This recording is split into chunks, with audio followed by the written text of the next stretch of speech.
Avant de commencer l'histoire, dites-nous d'où vous nous regardez en laissant un commentaire ci-dessous. Si vous aimez cette vidéo, n'oubliez pas de la liker et de vous abonner. Passez une excellente journée. Bonne lecture à tous.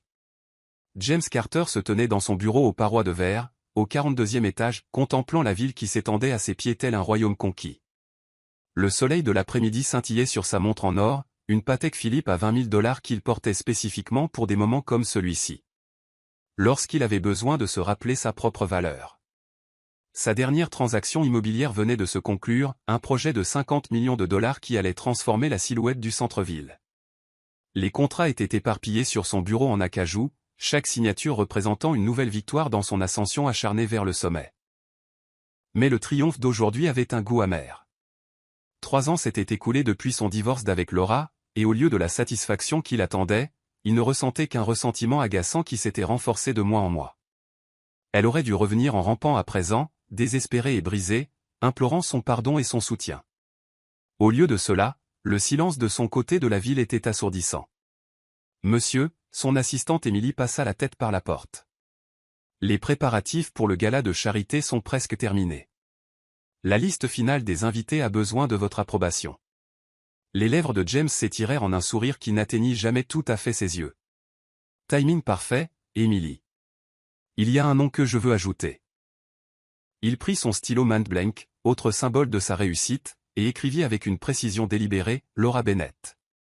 L'encre semblait brûler le papier couleur crème tandis que les souvenirs affluaient. 3 ans plus tôt, elle n'était qu'une mère célibataire en difficulté, joignant les deux bouts après leur divorce. Il se souvenait de ses larmes, de ses supplications désespérées pour une pension alimentaire plus élevée. De sa voix brisée lorsqu'elle l'avait supplié de ne pas abandonner leurs enfants. La satisfaction de ce souvenir le réchauffait plus que n'importe quelle victoire professionnelle. Assurez-vous que celle-ci est une touche personnelle, ordonna-t-il à Émilie en faisant glisser le papier sur son bureau. Livré en main propre. Invitation gravée à leur fin. Incluez un mot manuscrit. Il marqua une pause, savourant l'instant. Écrivez, j'espère que tu pourras venir, elle. Cela me ferait tellement plaisir de voir comment tu vas ces derniers temps. Signé avec mon nom complet.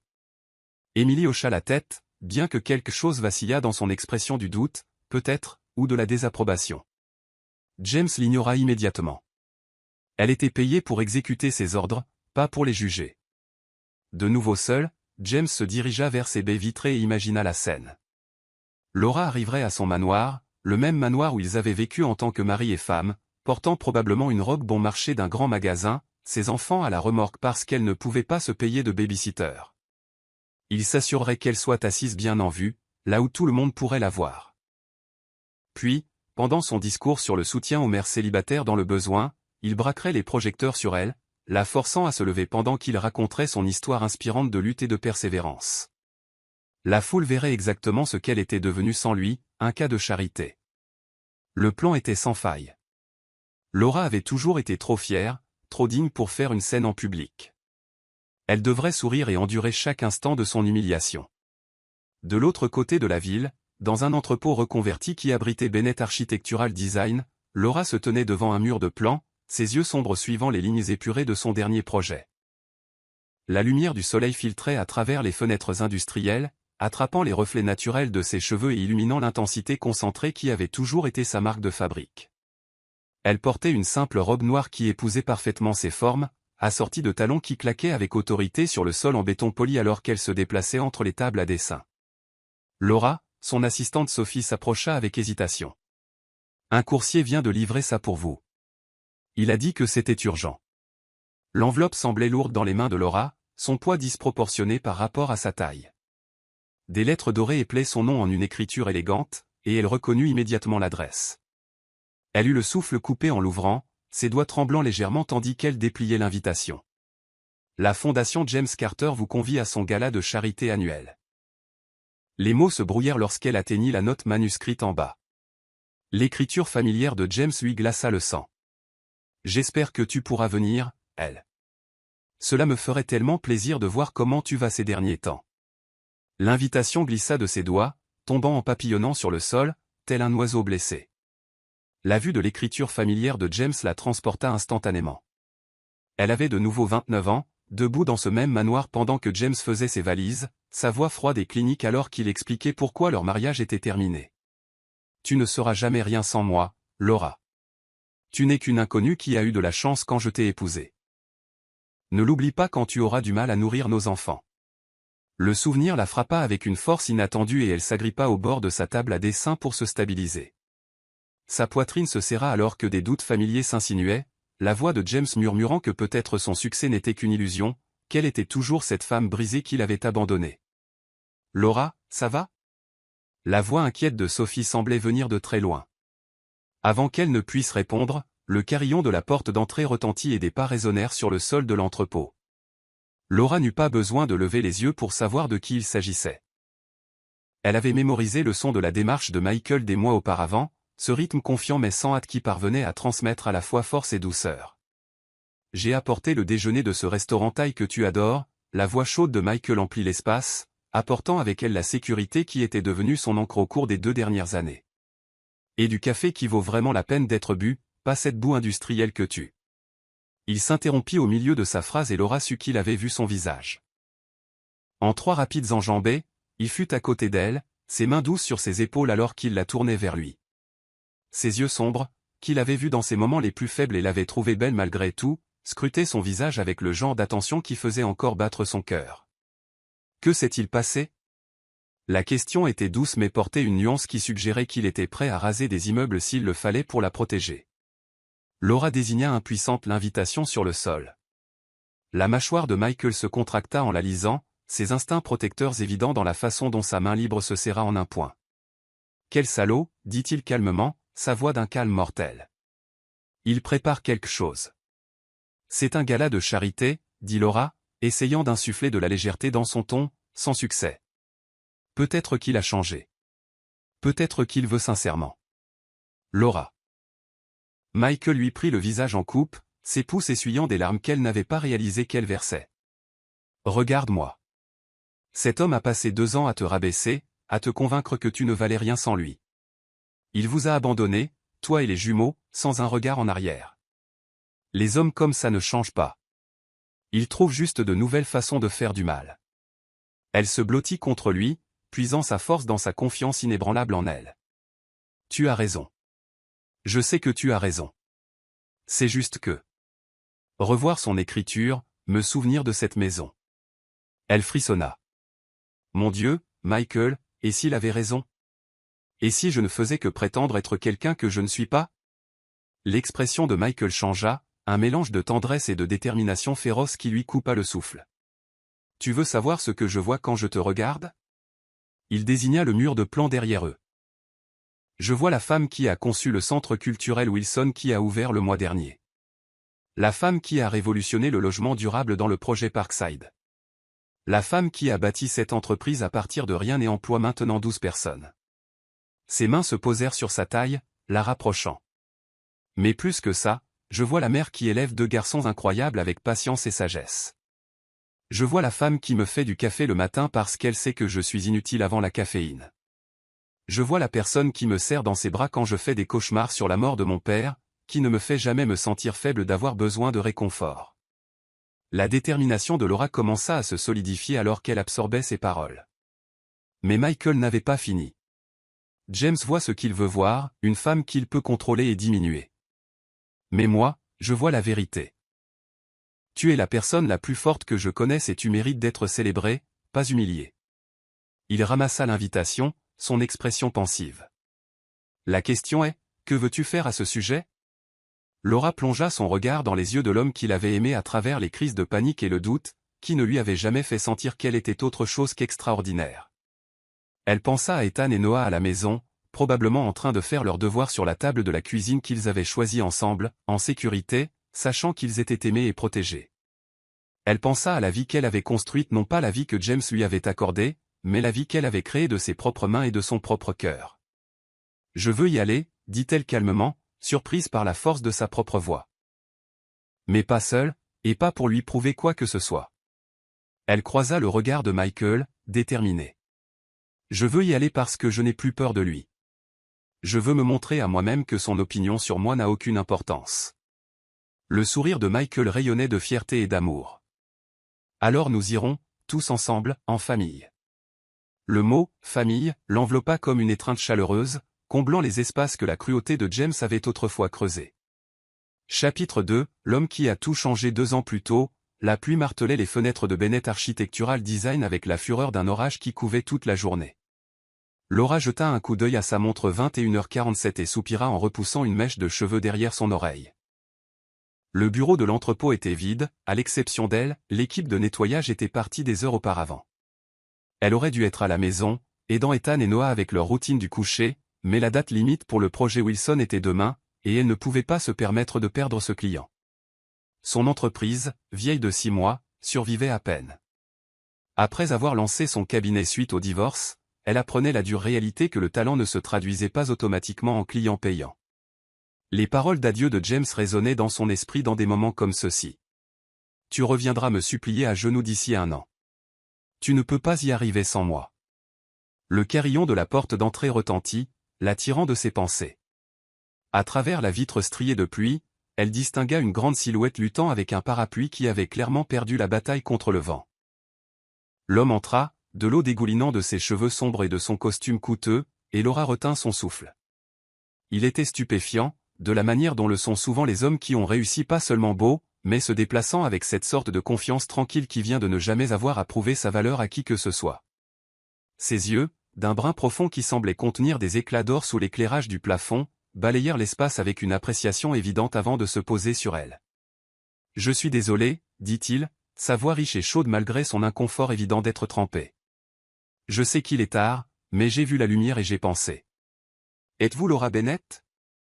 Elle se leva lentement, soudain consciente de ses pieds nus.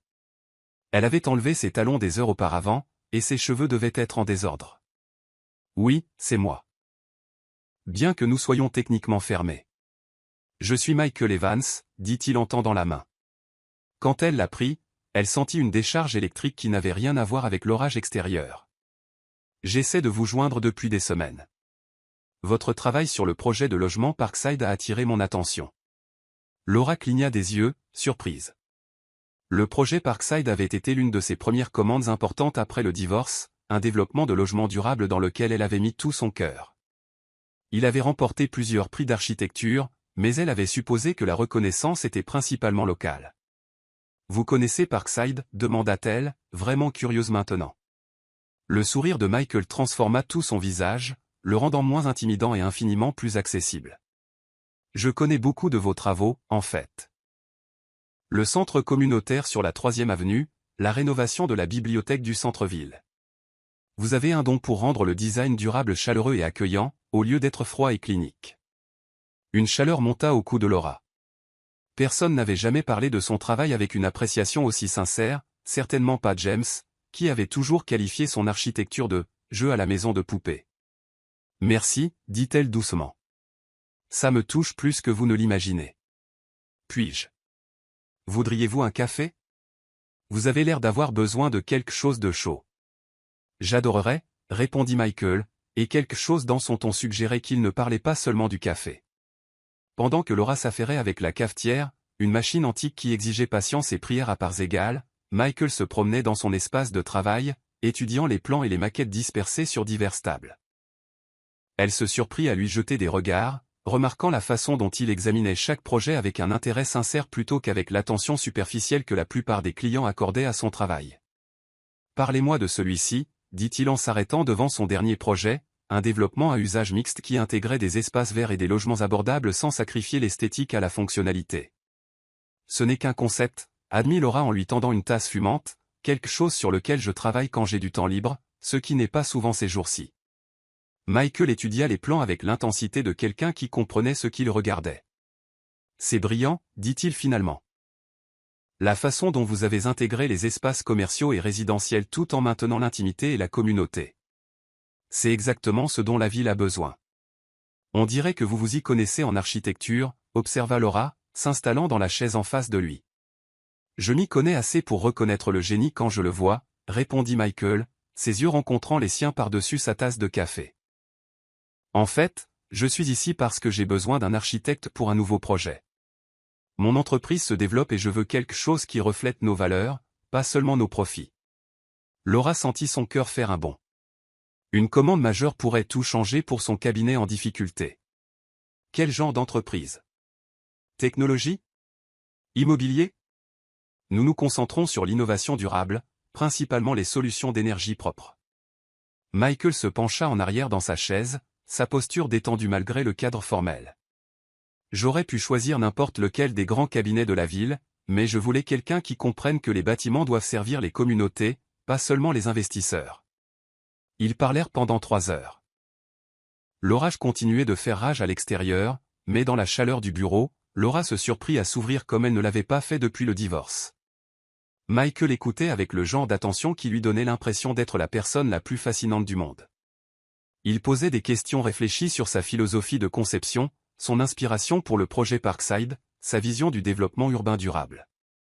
Quand elle mentionna les jumeaux, presque accidentellement, en expliquant pourquoi elle choisissait des éléments familiaux dans ses conceptions, tout le comportement de Michael changea. Son sourire devint plus doux, plus personnel. « Quel âge ont-ils » demanda-t-il. 6 ans, répondit Laura, puis elle se surprit à ajouter « Ils sont tout pour moi. Parfois, je me demande si je suis folle d'essayer de monter une entreprise tout en les élevant seule. » Mais vous n'êtes pas seul, dit doucement Michael. Vous les avez, et ils vous ont. Ce n'est pas rien. C'est tout. Quelque chose dans son ton la fit le regarder de plus près. On dirait que vous parlez d'expérience. L'expression de Michael devint distante un instant. Mon père est mort quand j'avais 8 ans. Ma mère m'a élevé seule, et elle était incroyable. La voir construire une vie pour nous, voir sa force chaque jour. Ça a façonné qui je suis devenu. Vos garçons ont de la chance de vous avoir. La sincérité dans sa voix lui amena presque les larmes aux yeux. James l'avait toujours fait se sentir comme un fardeau en ce qui concernait les enfants, se plaignant constamment de la façon dont la maternité l'avait changé, l'avait rendu moins disponible pour satisfaire ses besoins. Je devrais vous laisser rentrer auprès d'eux, dit Michael en jetant un coup d'œil à sa montre. Mais j'espère que vous envisagerez de prendre mon projet. Je pense que nous pourrions créer quelque chose de remarquable ensemble. Alors qu'il prenait son manteau et se préparait à braver à nouveau la tempête, Laura se surprit à ne pas vouloir que la soirée se termine. Michael, appela-t-elle alors qu'il atteignait la porte. Pourquoi moi? Vraiment, vous pourriez avoir n'importe qui. Il se retourna, et le regard qu'il lui lança était si intense qu'il fit accélérer son pouls. Parce que vos bâtiments racontent des histoires sur les gens qui y vivent. Ce ne sont pas que des structures. Ce sont des foyers, des communautés, des endroits où les familles grandissent et où les rêves prennent racine. Il marqua une pause, la main sur la poignée de la porte. Et parce que toute femme capable de créer quelque chose d'aussi beau tout en élevant seule 2 enfants est quelqu'un que je veux mieux connaître. La porte se referma derrière lui, laissant Laura seule avec l'odeur de son parfum et l'écho de mots qui sonnaient comme une promesse. 3 mois plus tard, après d'innombrables réunions qui ressemblaient plus à des rendez-vous galants, après des appels tardifs sur des révisions de plans qui se transformaient en conversations sur tout et rien, après que Michael l'eut discrètement aidé à décrocher 2 autres contrats majeurs sans jamais la faire se sentir redevable, ils eurent leur premier baiser. Cela s'est produit lors d'un pique-nique avec les jumeaux au parc de Parkside. Ethan se débattait avec un avion jouet cassé, de plus en plus frustré alors que les pièces refusaient de s'emboîter. James lui aurait dit d'arrêter de pleurer et de se débrouiller. Mais Michael s'agenouilla à côté du petit garçon avec une patience infinie, ses grandes mains douces l'aidant à trier les pièces. Parfois, quand les choses sont cassées, il faut les regarder différemment, avait dit doucement Michael, montrant à Ethan comment aborder le problème sous un nouvel angle. Tu vois? Il avait juste besoin que quelqu'un croie qu'il pouvait voler à nouveau. En regardant cet homme puissant et prospère traiter son fils avec une telle tendresse et un tel respect, Laura sentit quelque chose fleurir dans sa poitrine comme des fleurs après un long hiver. Quand Michael leva les yeux et la surprit en train de le fixer, l'intensité de son regard lui fit fléchir les genoux. Plus tard, après que les garçons se soient endormis pendant le trajet du retour, Michael la raccompagna à la porte de son petit appartement. Le porche éclairé projetait des ombres dorées sur son visage alors qu'il levait la main pour glisser une mèche de cheveux derrière son oreille. « Laura, dit-il doucement, sa voix rauque d'une émotion qu'elle avait peur de nommer. Je veux que tu saches que ce n'est plus seulement à propos du projet. Ça ne l'est plus depuis longtemps. Je sais, murmura-t-elle, son cœur battant la chamade. Pour moi non plus. Quand il l'embrassa, ce fut avec une révérence qui la fit se sentir précieuse, chérie d'une manière qu'elle n'avait jamais connue. Ses mains encadrèrent son visage comme si elle était quelque chose de délicat et d'infiniment précieux. Et quand ils se séparèrent enfin, elle put voir dans ses yeux que c'était le début de quelque chose qui allait tout changer. « Je t'aime », dit-il simplement, comme si c'était la chose la plus naturelle du monde. « J'aime ta force, ton talent, ton cœur. J'aime la façon dont tu me donnes envie d'être meilleur que je ne le suis. Et j'aime ces deux garçons incroyables comme s'ils étaient les miens. » Debout sur son porche avec l'homme qui avait vu toutes ses pièces brisées et l'avait aidé à croire qu'elle pouvait voler à nouveau, Laura comprit enfin ce que l'amour était censé être. C'était comme rentrer à la maison. Chapitre 3, les vraies fondations de l'amour. Le soir suivant la réception de l'invitation de James, Laura se tenait sur le balcon du penthouse de Michael, les mains enroulées autour d'une tasse de camomille qui avait refroidi depuis longtemps. La ville s'étendait sous elle, une tapisserie de lumière qui lui apportait habituellement la paix. Ce soir, cependant, son esprit était un tourbillon de souvenirs qu'elle pensait avoir enterrés pour toujours. « Tes pensées sont trop bruyantes. » La voix de Michael venait de derrière elle, chaude et amusée. Elle sentit ses bras glisser autour de sa taille, sa poitrine solide et rassurante contre son dos.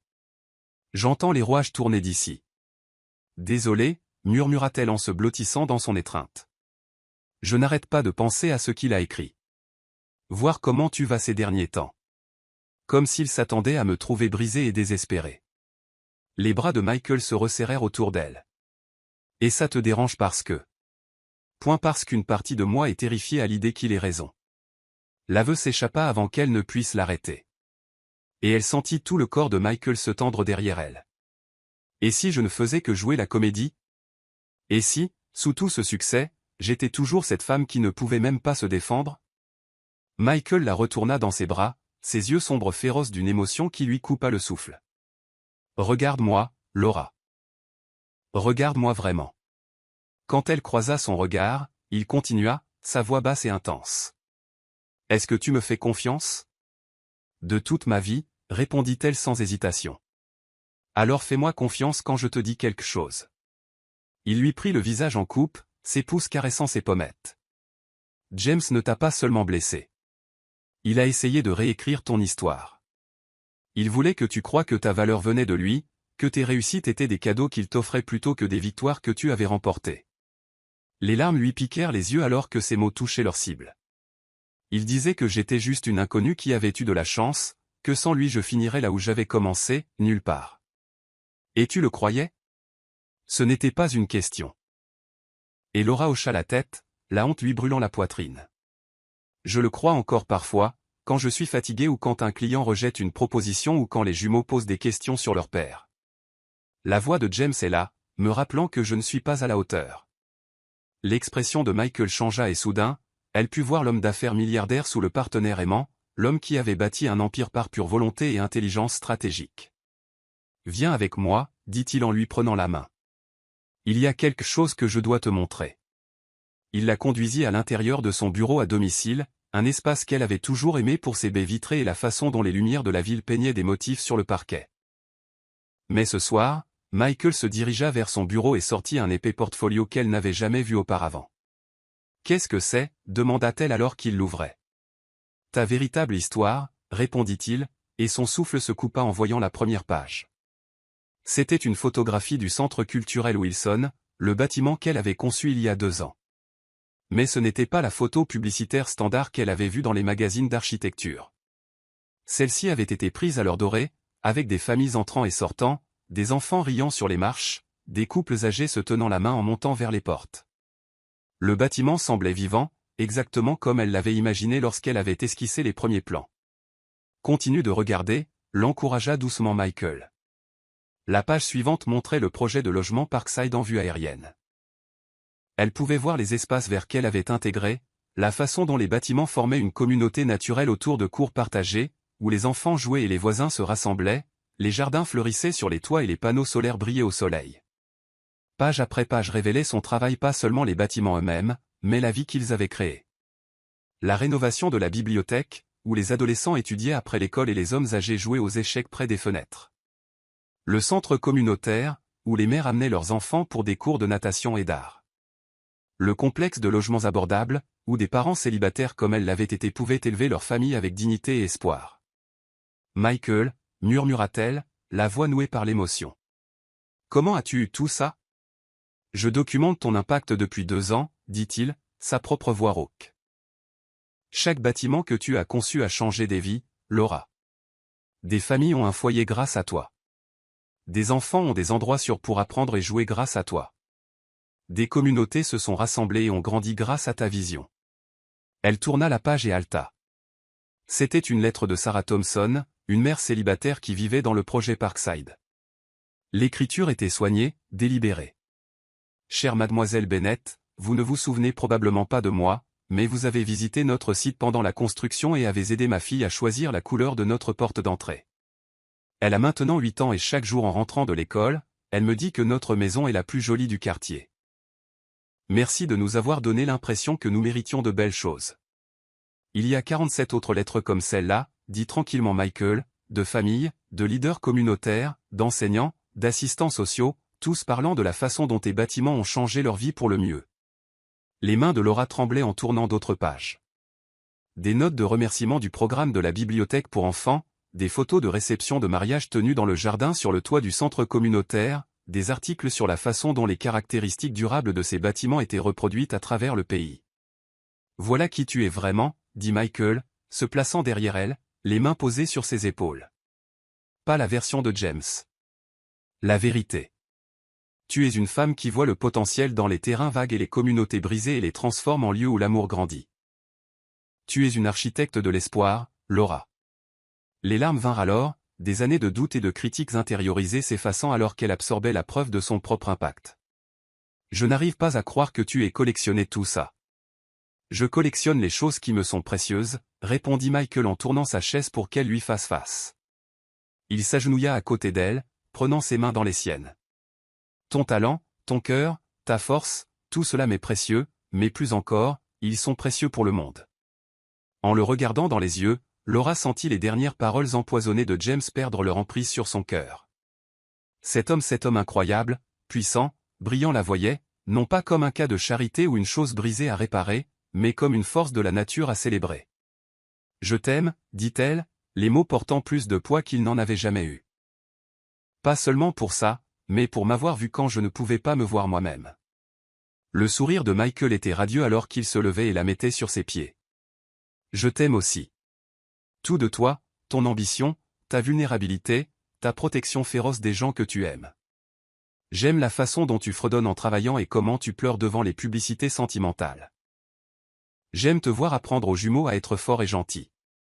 Quand il l'embrassa, ce fut avec une passion qui parlait de 2 ans de confiance bâtie, de nuits passées à parler jusqu'à l'aube, de moments tranquilles volés entre les réunions et les histoires du soir. Laura fondit en lui, ses mains agrippant sa chemise alors qu'elle déversait toute sa gratitude, son amour et son désir dans le baiser. « Emmène-moi au lit », murmura-t-elle contre ses lèvres, et elle sentit sa brusque inspiration. « Tu es sûr ?» demanda-t-il, sa voix tendue par l'effort de lui laisser l'espace de choisir. « Je n'ai jamais été plus sûr de quoi que ce soit de ma vie. » Leur amour cette nuit-là fut différent de toutes les fois précédentes. Il y avait une revendication, une célébration de la femme qu'elle s'était enfin autorisée à être. Michael vénérait son corps avec la même révérence qu'il montrait à son travail, cartographiant chaque courbe et chaque vallée avec ses mains et sa bouche jusqu'à ce qu'elle tremble de désir. Quand il se plaça au-dessus d'elle, les yeux rivés sur les siens, elle sentit les derniers murs autour de son cœur s'effondrer. « Je te vois », murmura-t-il en s'unissant à elle, et elle sut qu'il ne parlait pas que du physique. « Je te vois tout entière, et tu es magnifique. » Plus tard, alors qu'ils gisaient enlacés dans des draps de soie, les lumières de la ville peignant des motifs argentés sur leur peau, Michael traça des cercles paresseux sur son épaule nue. « Épouse-moi », dit-il soudain, et le cœur de Laura s'arrêta. Elle se tourna pour le regarder, cherchant sur son visage tout signe qu'il était emporté par l'émotion du moment. Mais son expression était stable, déterminée, pleine d'un amour qui lui coupa le souffle. « Michael. Je sais que c'est soudain, dit-il en se redressant et en cherchant quelque chose dans le tiroir de sa table de nuit. Enfin, en fait, ce n'est pas soudain du tout. Je porte ça sur moi depuis 3 mois, en attendant le bon moment. » L'écrin était petit et élégant, et quand il l'ouvrit, Laura halta. Le diamant était magnifique, pas ostentatoirement grand, mais parfaitement taillé et serti sur un anneau clairement conçu pour elle. Il était élégant, fort et intemporel, exactement ce qu'elle aurait choisi pour elle-même. Je l'ai fait faire pour qu'il soit assorti au collier que ta grand-mère t'a laissé, expliqua Michael, sa voix douce. Celui que tu portes quand tu es nerveuse avant les grandes présentations. Je voulais quelque chose qui te rappelle d'où tu viens et le chemin que tu as parcouru. C'est parfait, souffla-t-elle, puis elle leva les yeux vers lui, les larmes aux yeux. Mais les garçons. Point sont la raison pour laquelle je veux faire les choses bien, termina Michael. Je veux leur demander la permission d'abord. Je veux qu'ils sachent que t'épouser signifie choisir d'être leur père de toutes les manières qui comptent. Je veux que nous soyons une vraie famille légalement, officiellement et pour toujours. Le lendemain matin, autour de pancakes que Michael n'avait que légèrement brûlés, il s'agenouilla à côté des chaises des jumeaux avec une solennité qui fit même cesser de s'agiter Noah, 6 ans. Ethan, Noah, commença-t-il, sa voix stable malgré l'importance du moment. J'ai quelque chose de très important à vous demander. Les garçons échangèrent un regard, puis tournèrent toute leur attention vers l'homme qui leur lisait des histoires et les aidait avec leurs devoirs depuis 2 ans. J'aime beaucoup votre maman, continua Michael, et je vous aime beaucoup tous les deux. J'aimerais lui demander de m'épouser, mais d'abord, j'ai besoin de savoir. Est-ce que vous seriez d'accord pour que je devienne officiellement votre papa, pour que nous devenions tous une vraie famille? Ethan, le jumeau aîné toujours réfléchi, considéra cela sérieusement. Est-ce que tu m'aideras toujours avec mes projets de science? Absolument tous, promit Michael. Et tu nous feras toujours ces pancakes aux pépites de chocolat le dimanche matin. Ajouta Noah, les yeux brillants d'espoir. Autant de dimanches que vous voudrez. Les garçons se regardèrent à nouveau, ayant une de ces conversations silencieuses que les jumeaux semblent maîtriser dès le ventre de leur mère. Finalement, Ethan hocha la tête de manière décisive. Oui, dit-il, nous voulons que tu sois notre papa pour de vrai. Noah se jeta dans les bras de Michael. On pourra t'appeler papa à l'école aussi, au lieu de Monsieur Michael? Ce serait un honneur, répondit Michael. La voix nouée par l'émotion en serrant les 2 garçons dans ses bras. Quand il se tourna vers Laura avec la bague, elle pleurait déjà des larmes de joie. Laura Bennett, dit-il formellement, bien que son sourire soit de la joie pure. Veux-tu m'épouser et faire de nous une famille? Oui, dit-elle à travers ses larmes. Oui, à tout. Alors que la bague glissait sur son doigt, un ajustement parfait parce que Michael prêtait attention à chaque détail, Laura sentit le dernier morceau de son cœur brisé guérir complètement. Ce soir-là, alors qu'ils planifiaient leur stratégie pour le gala de James, elle ne pensait pas à la vengeance ou à prouver quoi que ce soit à son ex-mari. Elle pensait à entrer dans cette pièce la tête haute, la main dans celle de Michael, et ses enfants à ses côtés non pas parce qu'elle avait quelque chose à prouver, mais parce qu'elle connaissait enfin sa propre valeur. Chapitre 4, Préparation et révélation. La boutique de la 5e avenue était le genre d'endroit que Laura avait toujours admiré de l'extérieur, mais n'avait jamais imaginé franchir.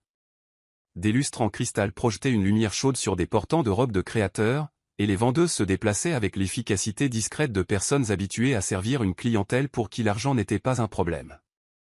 Alors que Michael la guidait à l'intérieur avec une main protectrice dans son dos, Laura se sentit à la fois reconnaissante pour son geste et mal à l'aise face à l'extravagance. « Michael, c'est trop », murmura-t-elle en voyant les étiquettes de prix qui rendaient son salaire d'architecte dérisoire.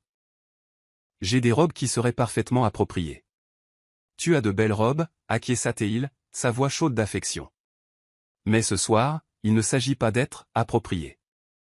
Ce soir, il s'agit pour toi d'entrer dans cette pièce et d'en être la reine. » Il attrapa sa main, la porta à ses lèvres pour déposer un doux baiser sur sa nouvelle bague de fiançailles.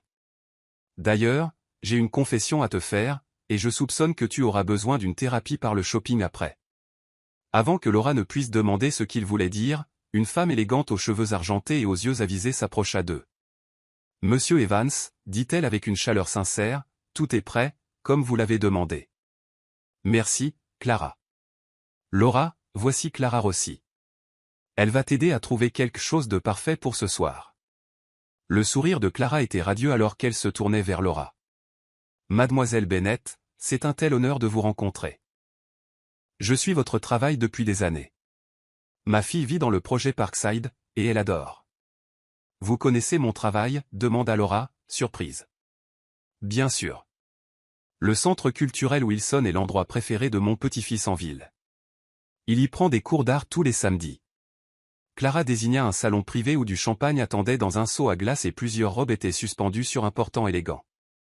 Monsieur Evans a appelé à l'avance avec des instructions très spécifiques sur ce qui complimenterait votre teint et votre style. Alors que Clara commençait à lui montrer des options, chaque robe plus stupéfiante que la précédente, Laura se surprit à se détendre. Le champagne aidait.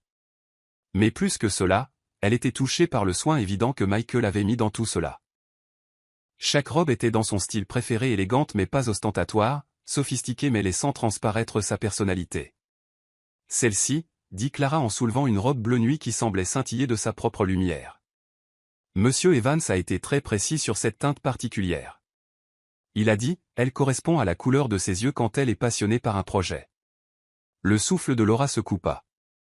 La robe était la perfection, une silhouette classique avec des détails modernes, assez sophistiqués pour n'importe quel événement mondain, mais avec une touche qui lui était propre. Alors que Clara l'aidait à l'enfiler, elle s'aperçut dans le miroir à 3 faces et sentit une secousse de reconnaissance. Ce n'était pas Laura jouant à s'habiller. C'était Laura telle qu'elle était censée être vue. « Tu es sublime », dit Michael derrière elle, et elle se tourna pour le trouver en train de la regarder avec une expression d'adoration pure. « Mais encore une fois, tu le es toujours. » Michael, dit-elle doucement, à propos de cette confession.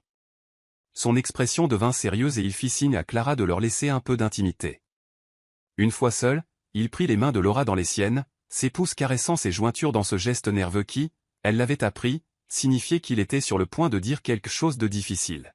« Il y a quelque chose que je dois te dire sur ton entreprise, » commença-t-il, et immédiatement, l'estomac de Laura se noua d'inquiétude. « Sur la façon dont tu as obtenu certains de tes contrats majeurs au cours des 2 dernières années. »« Qu'est-ce que tu veux dire ?» demanda-t-elle, bien qu'une partie d'elle commençait déjà à se douter. Michael prit une profonde inspiration. Le centre culturel Wilson, la rénovation de la bibliothèque du centre-ville, le projet de logement durable dans l'Ouest. Ils ont tous été commandés par des sociétés écrans que je possède. Les mots la frappèrent comme un coup physique. Quoi ? Je ne suis jamais intervenu dans ton travail, dit-il rapidement, sa voix pressante. Je n'ai jamais influencé tes conceptions ou ne t'ai donné aucun avantage dans le processus d'appel d'offres. Mais j'ai fait en sorte que ces projets existent. J'ai créé les opportunités, puis j'ai laissé ton talent parler de lui-même. Laura le fixa, ayant l'impression que le sol se dérobait sous ses pieds. Tu manipules ma carrière depuis 2 ans ? Non, dit fermement Michael en se rapprochant. Je crée des plateformes pour ton génie. Il y a une différence. Vraiment, demanda-t-elle, la voix s'élevant légèrement. Michael, ces projets, ils sont le fondement de ma réputation. Si les gens l'apprennent. Ils ne l'apprendront pas, parce qu'il n'y a rien à apprendre, l'interrompit-il. Chaque contrat a été attribué sur la base de tes propositions, de ta vision, de ton expertise. J'ai juste fait en sorte que les bonnes personnes sachent que tu existais. Laura se détourna de lui, l'esprit en ébullition. Une partie d'elle était furieuse de la tromperie, mais une autre partie, une partie qu'elle avait honte de reconnaître, était soulagée de savoir que son succès n'était pas venu uniquement de ses propres luttes. Pourquoi ? demanda-t-elle finalement. Pourquoi ferais-tu ça ? Parce que je t'ai vu t'épuiser au travail pour que les gens voient ce que j'ai vu dès l'instant où je t'ai rencontré, répondit Michael, sa voix rauque d'émotion. Parce que je suis tombé amoureux de ton talent avant de tomber amoureux de toi, et après que nous ayons commencé à sortir ensemble, je ne supportais pas de te voir lutter pour des opportunités que tu méritais alors que j'avais les ressources pour aider à les créer. Il se plaça derrière elle, sans la toucher mais assez près pour qu'elle puisse sentir sa chaleur. Mais tu m'as menti, dit-elle doucement. Oui, admit-il, et je l'ai regretté chaque jour depuis. Mais Laura, regarde ce que tu as créé. Regarde les familles qui ont un foyer grâce à ta vision. Les enfants qui ont des endroits sûrs pour apprendre et jouer. Les communautés qui ont été transformées par ton travail. Tout ça, c'est toi, ton cœur, tes compétences, ton dévouement. Laura ferma les yeux, essayant de digérer la révélation. Le Centre Wilson a remporté 3 prix d'architecture et a fait l'objet de 5 articles dans des magazines internationaux. Le projet Parkside a une liste d'attente de 6 mois et a été reproduit dans 4 autres villes. La rénovation de la bibliothèque a augmenté l'engagement communautaire de 300%. La voix de Michael était douce mais insistante. Ce ne sont pas les résultats de la manipulation, Laura. Ce sont les résultats d'un génie à qui on a donné la chance de briller. Elle se tourna pour lui faire face, étudiant son expression. Il y avait de la culpabilité et du regret, Mais sous tout cela, il y avait l'amour et l'admiration inébranlables dont elle était venue à dépendre. « Je suis toujours en colère contre toi, dit-elle finalement. Je sais. Tu as tout à fait le droit de l'être. Mais je comprends aussi pourquoi tu l'as fait. » Elle leva la main pour lui prendre le visage, sentant la tension dans sa mâchoire. « Tu n'essayais pas de me contrôler ou de me rendre dépendante de toi. Tu essayais de me protéger. J'essayais de t'aimer, dit-il simplement. Peut-être pas de la manière la plus intelligente, mais c'était de l'amour. Laura se mit sur la pointe des pieds et l'embrassa doucement. La prochaine fois que tu voudras soutenir secrètement ma carrière, peut-être que tu pourrais m'en parler d'abord. Le soulagement de Michael était palpable. Est-ce que ça veut dire que tu me pardonnes? Ça veut dire que je t'aime, répondit-elle, même quand tu es un milliardaire surprotecteur qui pense savoir ce qui est le mieux pour tout le monde. Surtout à ce moment-là, murmura-t-il contre ses lèvres, et elle rit malgré elle. De l'autre côté de la ville, James Carter mettait la dernière main à ses propres préparatifs pour la soirée. Son appartement-terrasse était un monument à son succès sol en marbre, mobilier de designer et baies vitrées offrant une vue imprenable sur la ville. Mais ce soir, l'espace ressemblait plus à une salle de guerre qu'à un foyer. Sur sa table de salle à manger étaient étalées des photographies et des documents qui représentaient des mois de recherche minutieuse. Des photos de Laura, prises au téléobjectif alors qu'elle entrait et sortait de divers bâtiments de la ville. Des dossiers financiers qu'il avait obtenus par des moyens douteux, montrant les modestes revenus de son cabinet d'architecture. Des documents d'inscription scolaire pour les jumeaux qu'il a désignés comme mères célibataires. Parfait, murmura-t-il pour lui-même, étudiant une photo particulièrement peu flatteuse de Laura, l'air épuisé en quittant son bureau tard un soir. C'est exactement l'image dont j'ai besoin. Son assistante Émilie avait fait des heures supplémentaires pour s'assurer que l'événement de ce soir soit impeccable. Du moins, impeccable pour les objectifs de James. Le photographe qu'il avait engagé était déjà au manoir, installant son équipement pour capturer ce que James s'attendait à être le moment le plus satisfaisant de sa vie. Le plan de table avait été arrangé pour placer Laura à une table près de la scène, où tout le monde pourrait la voir clairement pendant son discours. Le discours lui-même était un chef-d'œuvre de sympathie condescendante. James avait pesé chaque mot pour qu'il sonne charitable et encourageant, tout en mettant cruellement en lumière les difficultés et les échecs de Laura. Il louerait son courage d'essayer de s'en sortir seul, sa détermination malgré ses limites évidentes, son dévouement envers ses enfants, même si elle ne pouvait leur offrir le même train de vie que pendant leur mariage. La foule boirait ses paroles. Les riches philanthropes raffolaient des histoires de nobles luttes, surtout quand ces récits leur donnaient le sentiment d'être généreux et éclairés. Ils applaudiraient le parcours inspirant de Laura, sans jamais réaliser qu'ils assistaient à son humiliation publique. Le téléphone de James vibra, un SMS de son associé, Martinez. Besoin de te parler rapidement. Problème avec les contrats de la ville. Il écarta le message d'un simple coup d'œil. Quoi que ce soit qui inquiétait Martinez, cela pouvait attendre la fin de la soirée. Rien n'allait le distraire du plaisir de savourer la chute de Laura. Il se dirigea vers son dressing et choisit son smoking le plus cher, un Armani sur mesure, avec des boutons de manchette qui avaient coûté plus que le salaire mensuel de la plupart des gens. Ce soir, il serait le roi de son propre royaume, distribuant charité et condescendance à parts égales. En ajustant son nœud papillon dans le miroir, James s'autorisa à imaginer le moment où Laura serait forcée de se lever pour reconnaître sa générosité. Il pouvait voir son visage, la gêne, la gratitude, la prise de conscience qu'elle ne serait jamais rien de plus que ce qu'il avait fait d'elle. « Profite de ta dernière soirée de dignité », dit-il à son reflet imaginaire. « Demain, toute la ville saura exactement quelle est ta place. » Pendant ce temps, à la boutique, Michael observait Laura essayer des accessoires avec la même intensité qu'il consacrait à des contrats de plusieurs milliards de dollars. Chaque choix comptait ce soir, non pas parce qu'ils essayaient d'impressionner qui que ce soit, mais parce que Laura méritait de se sentir aussi magnifique qu'elle l'était réellement. Les boucles d'oreilles en saphir, décida-t-il, alors que Clara présentait plusieurs options, elles sont assorties à sa bague. Excellent choix, approuva Clara. Et pour vos cheveux? Relevez, dit Laura avec détermination. Croisant le regard de Michael dans le miroir, elle ajouta, je veux ressembler exactement à ce que je suis, une architecte accomplie, une mère dévouée et une femme qui n'a rien à cacher. Le sourire de Michael était empli de fierté et d'amour. Alors c'est exactement ce à quoi tu ressembleras. Au moment où il s'apprêtait à quitter la boutique, le téléphone de Michael vibra. Un message de son chef de la sécurité. Vérification des antécédents de James Carter terminée. Vous allez vouloir voir ça avant ce soir. La mâchoire de Michael se contracta en lisant l'aperçu des informations qui allaient bientôt tout changer. L'empire financier de James reposait sur un tissu de mensonges, de contrats volés et d'affaires illégales sur le point de s'effondrer. Mais c'était le problème de James. Ce soir, il s'agissait de Laura, de célébrer la femme qu'elle était devenue et la famille qu'ils construisaient ensemble. Tout le reste n'était que détails. Chapitre 5. Le gala commence. Le manoir des Carter trônait tel un joyau sur les collines surplombant la ville. Ses colonnes néoclassiques et ses jardins impeccables étaient illuminés par des milliers de lumières scintillantes. Alors que leur limousine remontait l'allée circulaire, Laura sentit son souffle se couper à la vue de la maison où elle avait autrefois vécu en tant qu'épouse de James. De l'extérieur, elle paraissait identique, imposante, élégantée, malgré toute sa grandeur, étrangement froide.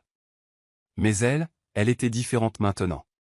La femme qui s'était enfuie de cet endroit 3 ans plus tôt, brisée et vaincue, n'existait plus.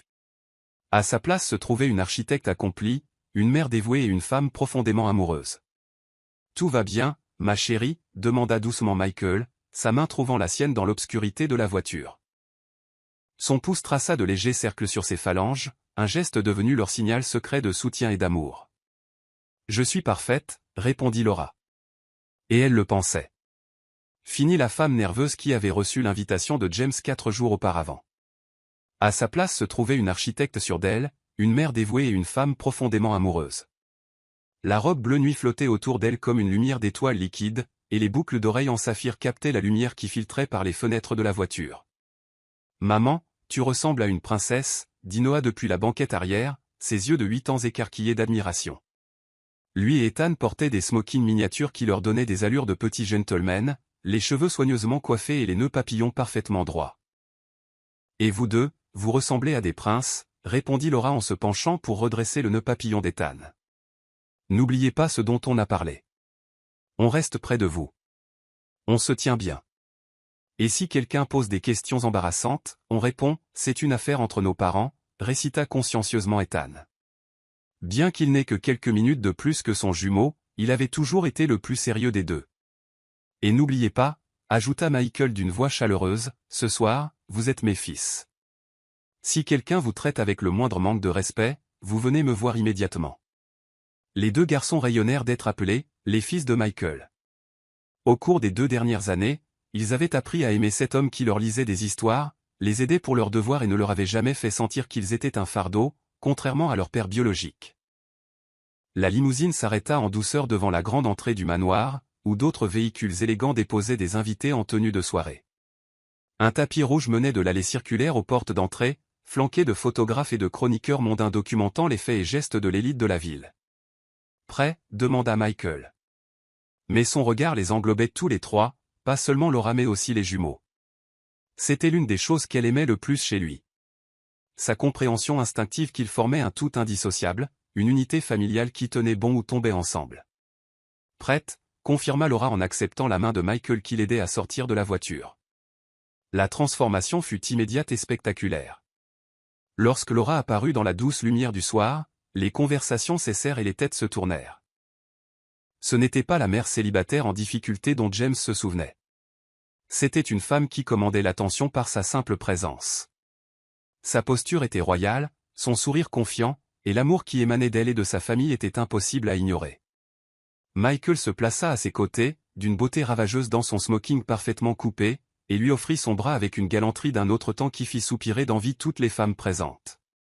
Les jumeaux les encadraient comme de petits gardes du corps, le menton haut et les yeux brillants d'excitation. « Monsieur Evans », plusieurs voix s'élevèrent de la foule de photographes. Michael était bien connu dans les milieux d'affaires mais assistait rarement aux événements mondains, ce qui rendait sa présence ce soir digne d'intérêt. « Qui est l'heureux élu ?» cria quelqu'un, et le sourire de Michael rayonna de fierté. « Voici ma fiancée, Laura Bennett », annonça-t-il clairement, sa voix portant à travers la foule. « Et voici nos fils, Ethan et Noah. » La manière désinvolte dont il revendiquait les jumeaux comme siens fit gonfler le cœur de Laura d'amour. Plusieurs journalistes prirent des notes, reconnaissant le nom de Laura grâce à des prix d'architecture et des articles de magazines. En remontant le tapis rouge, Laura aperçut James à travers les fenêtres de l'entrée du manoir. Il se tenait dans le hall, clairement positionné pour être le premier à voir les arrivées, et son expression d'anticipation suffisante se mua rapidement en choc, puisant quelque chose qui ressemblait étrangement à de la panique. Je crois que quelqu'un vient de réaliser que son plan pourrait avoir quelques failles, murmura Michael à son oreille, une pointe d'amusement sombre dans la voix. Ne nous réjouissons pas trop vite, répondit Laura, bien qu'elle ne pût réprimer son propre sourire. Soyons simplement nous-mêmes et laissons cela parler pour nous. L'intérieur du manoir était exactement comme dans les souvenirs de Laura, des plafonds vertigineux, des lustres en cristal et des œuvres d'art qui coûtaient plus cher que la plupart des maisons. Mais ce soir, en le voyant avec des yeux différents, elle réalisa à quel point tout cela semblait froid et impersonnel. Il n'y avait ici aucune chaleur, aucun sentiment de foyer ou de famille. C'était magnifique, mais c'était vide. Madame Carter? La voix la figea jusqu'à ce qu'elle réalise que la femme plus âgée qui s'approchait s'adressait à quelqu'un d'autre. Elle n'était plus Madame Carter, et ce depuis 3 ans. Ce soir, elle était Laura Bennett, bientôt Laura Evans. Et cette pensée la remplit d'une joie tranquille. Laura. Une voix familière la fit se retourner, et elle se retrouva face à Margaret Wilson, la directrice du centre culturel dont Laura avait conçu le bâtiment. Comme je suis heureuse de vous voir. Le sourire de Laura était sincère et chaleureux alors qu'elle étreignait la femme plus âgée. Margaret, comment va le centre? Il prospère au-delà de nos rêves les plus fous, répondit Margaret avec enthousiasme. Les programmes pour enfants sont complets et nous avons dû étendre les activités de proximité à 2 reprises. Vous avez créé quelque chose de vraiment magique. Michael s'avança et Laura fit les présentations. Margaret Wilson, je vous présente mon fiancé, Michael Evans, et nos fils, Ethan et Noah. M. Evans, dit Margaret avec une reconnaissance évidente, je crois que c'est à vous que je dois de remercier d'avoir rendu ce projet possible. Je n'ai fait que fournir le financement, répondit gracieusement Michael. C'est la vision de Laura qui lui a donné vie. Au fil de la conversation, de plus en plus de personnes commencèrent à se joindre à leur groupe. Laura fut surprise de découvrir combien d'invités connaissaient son travail. Apparemment, sa réputation en ville était plus solide qu'elle ne l'avait imaginé. Architectes, urbanistes et responsables communautaires voulaient tous discuter de ses projets, louer ses approches novatrices en matière de design durable et la féliciter pour ses récents fiançailles. Les jumeaux, quant à eux, se montraient charmants. Noah avait entamé une conversation sur le baseball avec un gentleman âgé, tandis qu'Ethan expliquait à un groupe de femmes fascinées le fonctionnement des panneaux solaires. Les 2 garçons étaient polis, s'exprimaient bien et étaient clairement adorés par leurs parents. Vos enfants sont délicieux, commenta Eleanor Wentworth, l'une des figures les plus en vue de la haute société de la ville, vous devez être très fiers. Chaque jour, répondit Laura, regardant Michael s'agenouiller à la hauteur de Noah pour l'aider à lasser sa chaussure. Le geste était si naturellement paternel que plusieurs femmes à proximité fondirent littéralement sur place. Ethan Evans semble être un père merveilleux, poursuivit Eleanor. Il est rare de voir un homme aussi brillant s'intéresser aussi sincèrement à la vie de famille. Il est le meilleur père qu'il puisse désirer, dit Laura, la voix douce et pleine d'amour. Il nous a choisis, et nous l'avons choisi. Ça fait toute la différence. De l'autre côté de la pièce, James observait ce tableau avec une alarme croissante. Cela ne se déroulait pas du tout comme prévu. Laura était censée arriver l'air désespéré et déplacé, reconnaissante pour sa mention charitable. Au lieu de cela, elle captivait l'attention comme une reine, entourée d'admirateurs et manifestement à l'aise dans un monde où il l'avait convaincue qu'elle ne pourrait jamais naviguer sans lui. Et qui était ce Michael Evans? James reconnaissait le nom dans les magazines d'affaires.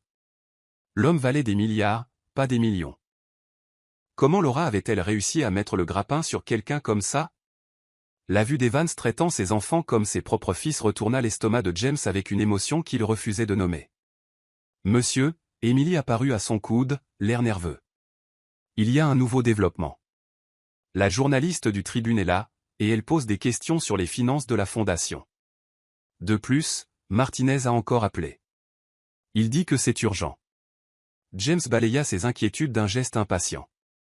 Occupe-temps. Ce soir, nous célébrons notre travail caritatif. Mais, monsieur. J'ai dit, occupe-temps, lança James sèchement, ses yeux ne quittant jamais le groupe de Laura. Rien ne va. Pendant ce temps, Laura découvrait que la vengeance pouvait être aussi simple que le bonheur. Chaque moment de joie partagé avec Michael et les jumeaux, Chaque conversation sur sa carrière réussie, chaque regard aimant échangé avec son fiancé était la preuve que la cruauté de James n'avait pas réussi à la détruire. « Maman ?» Ethan apparut à ses côtés, tirant doucement sur sa robe.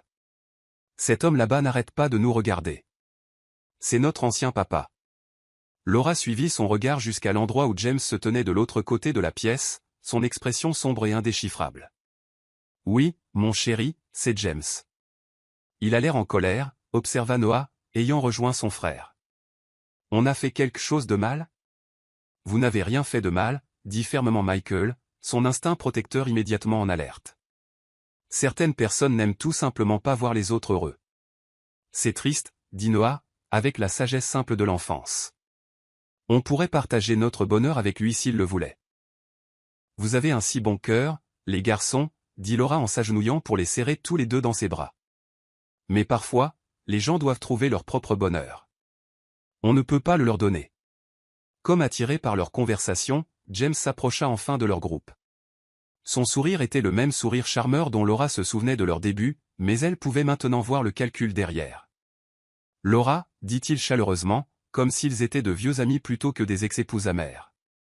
Tu as l'air en forme. » « Merci, James, répondit-elle d'un ton égal. « Tu te souviens d'Ethan et Noah, bien sûr. » Le regard de James balaya ses fils biologiques avec dédain, reconnaissant à peine leur existence. Les garçons. Son attention se porta immédiatement sur Michael, jaugeant cette compétition inattendue. Et vous devez être l'ami de Laura. Michael Evans, répondit Michael en lui tendant la main avec l'assurance d'un homme qui n'a rien à prouver. Le fiancé de Laura. Et voici mes fils. L'insistance sur « mes fils » était subtile mais sans équivoque. Le sang-froid de James se fissura légèrement. Fiancé ? C'est soudain. 2 ans, ce n'est pas exactement soudain, dit calmement Laura. Michael, voici James Carter, le père biologique des jumeaux. La distinction était claire. James partageait peut-être l'ADN des garçons, mais Michael était leur père de toutes les manières qui comptaient. Autour d'eux, les autres invités poursuivaient leur conversation. Mais Laura pouvait sentir le courant sous-jacent d'attention concentré sur ses retrouvailles. « Eh bien, dit James, son sourire devenant forcé. J'espère que vous apprécierez tous la soirée. J'ai prévu quelques remarques que vous trouverez, je pense, éclairantes. » Alors qu'il s'éloignait, le bras de Michael se resserra protecteur autour de la taille de Laura. « Quoi qu'il prépare, nous pouvons y faire face ensemble. » « Je sais, » répondit Laura, regardant son ex-mari disparaître dans la foule. « Je ne suis plus la même femme qu'il a épousée, Michael. Je ne suis même plus la même femme dont il a divorcé. Je suis plus forte maintenant. » « Tu as toujours été forte, » corrigea doucement Michael. « Tu avais juste besoin de quelqu'un pour t'aider à t'en souvenir. » La cloche du dîner sonna, invitant les convives à leur table. Et la famille Evans, car c'est ce qu'ils étaient maintenant, de toutes les manières qui comptaient, s'avança unie vers ce que James avait prévu, forte de son amour et prête à affronter n'importe quoi. Chapitre 6. L'effet boomerang de la grande salle de bal du manoir avait été transformé en un élégant espace de dîner, avec des tables rondes drapées de soie ivoire et des centres de table de rose blanche et de gypsophile. Les verres en cristal captaient la lumière des immenses lustres, et le doux bourdonnement des conversations sophistiquées remplissait l'air. Laura se retrouva assise à une table d'honneur près de la scène, une manœuvre de James, sans aucun doute entourée de certains des philanthropes et chefs d'entreprise les plus influents de la ville. Mademoiselle Bennett, dit le docteur Maria Gonzalez, une pédiatre de renom assise à la gauche de Laura, je dois vous dire à quel point mes patients adorent l'aile pédiatrique que vous avez conçue pour notre nouvelle clinique. La lumière naturelle, et la façon dont vous avez intégré des aires de jeu dans la salle d'attente. Cela a complètement changé l'expérience pour les familles que nous servons. Cela représente tout pour moi, répondit sincèrement Laura. L'architecture doit servir les gens qui l'utilisent, en particulier les enfants qui peuvent être effrayés ou anxieux. Michael observait avec une fierté tranquille Laura naviguer sans effort dans les conversations sur son travail, sa philosophie de conception et sa vision du développement urbain durable. Les jumeaux étaient assis entre eux, se comportant parfaitement et charmant occasionnellement les invités voisins avec leurs observations précoces sur tout, des arrangements floraux aux détails architecturaux de la maison. « Papa » chuchota Ethan à Michael, tirant doucement sur sa manche, « c'est ici que maman vivait avant. » « Oui, mon grand » répondit doucement Michael, mais c'était il y a longtemps, avant que toi et Noah ne sachiez vraiment ce qu'était un foyer. Notre vraie maison est mieux, déclara Noah avec la certitude d'un enfant de 7 ans. Elle a cette grande cuisine où on fait des crêpes le dimanche matin, et le coin lecture où tu nous racontes des histoires. Plusieurs invités aux tables voisines entendirent l'échange et sourire de l'affection entre Michael et les garçons. Il était impossible d'ignorer l'amour sincère qui émanait de leur unité familiale, la façon dont ils se protégeaient et se soutenaient instinctivement.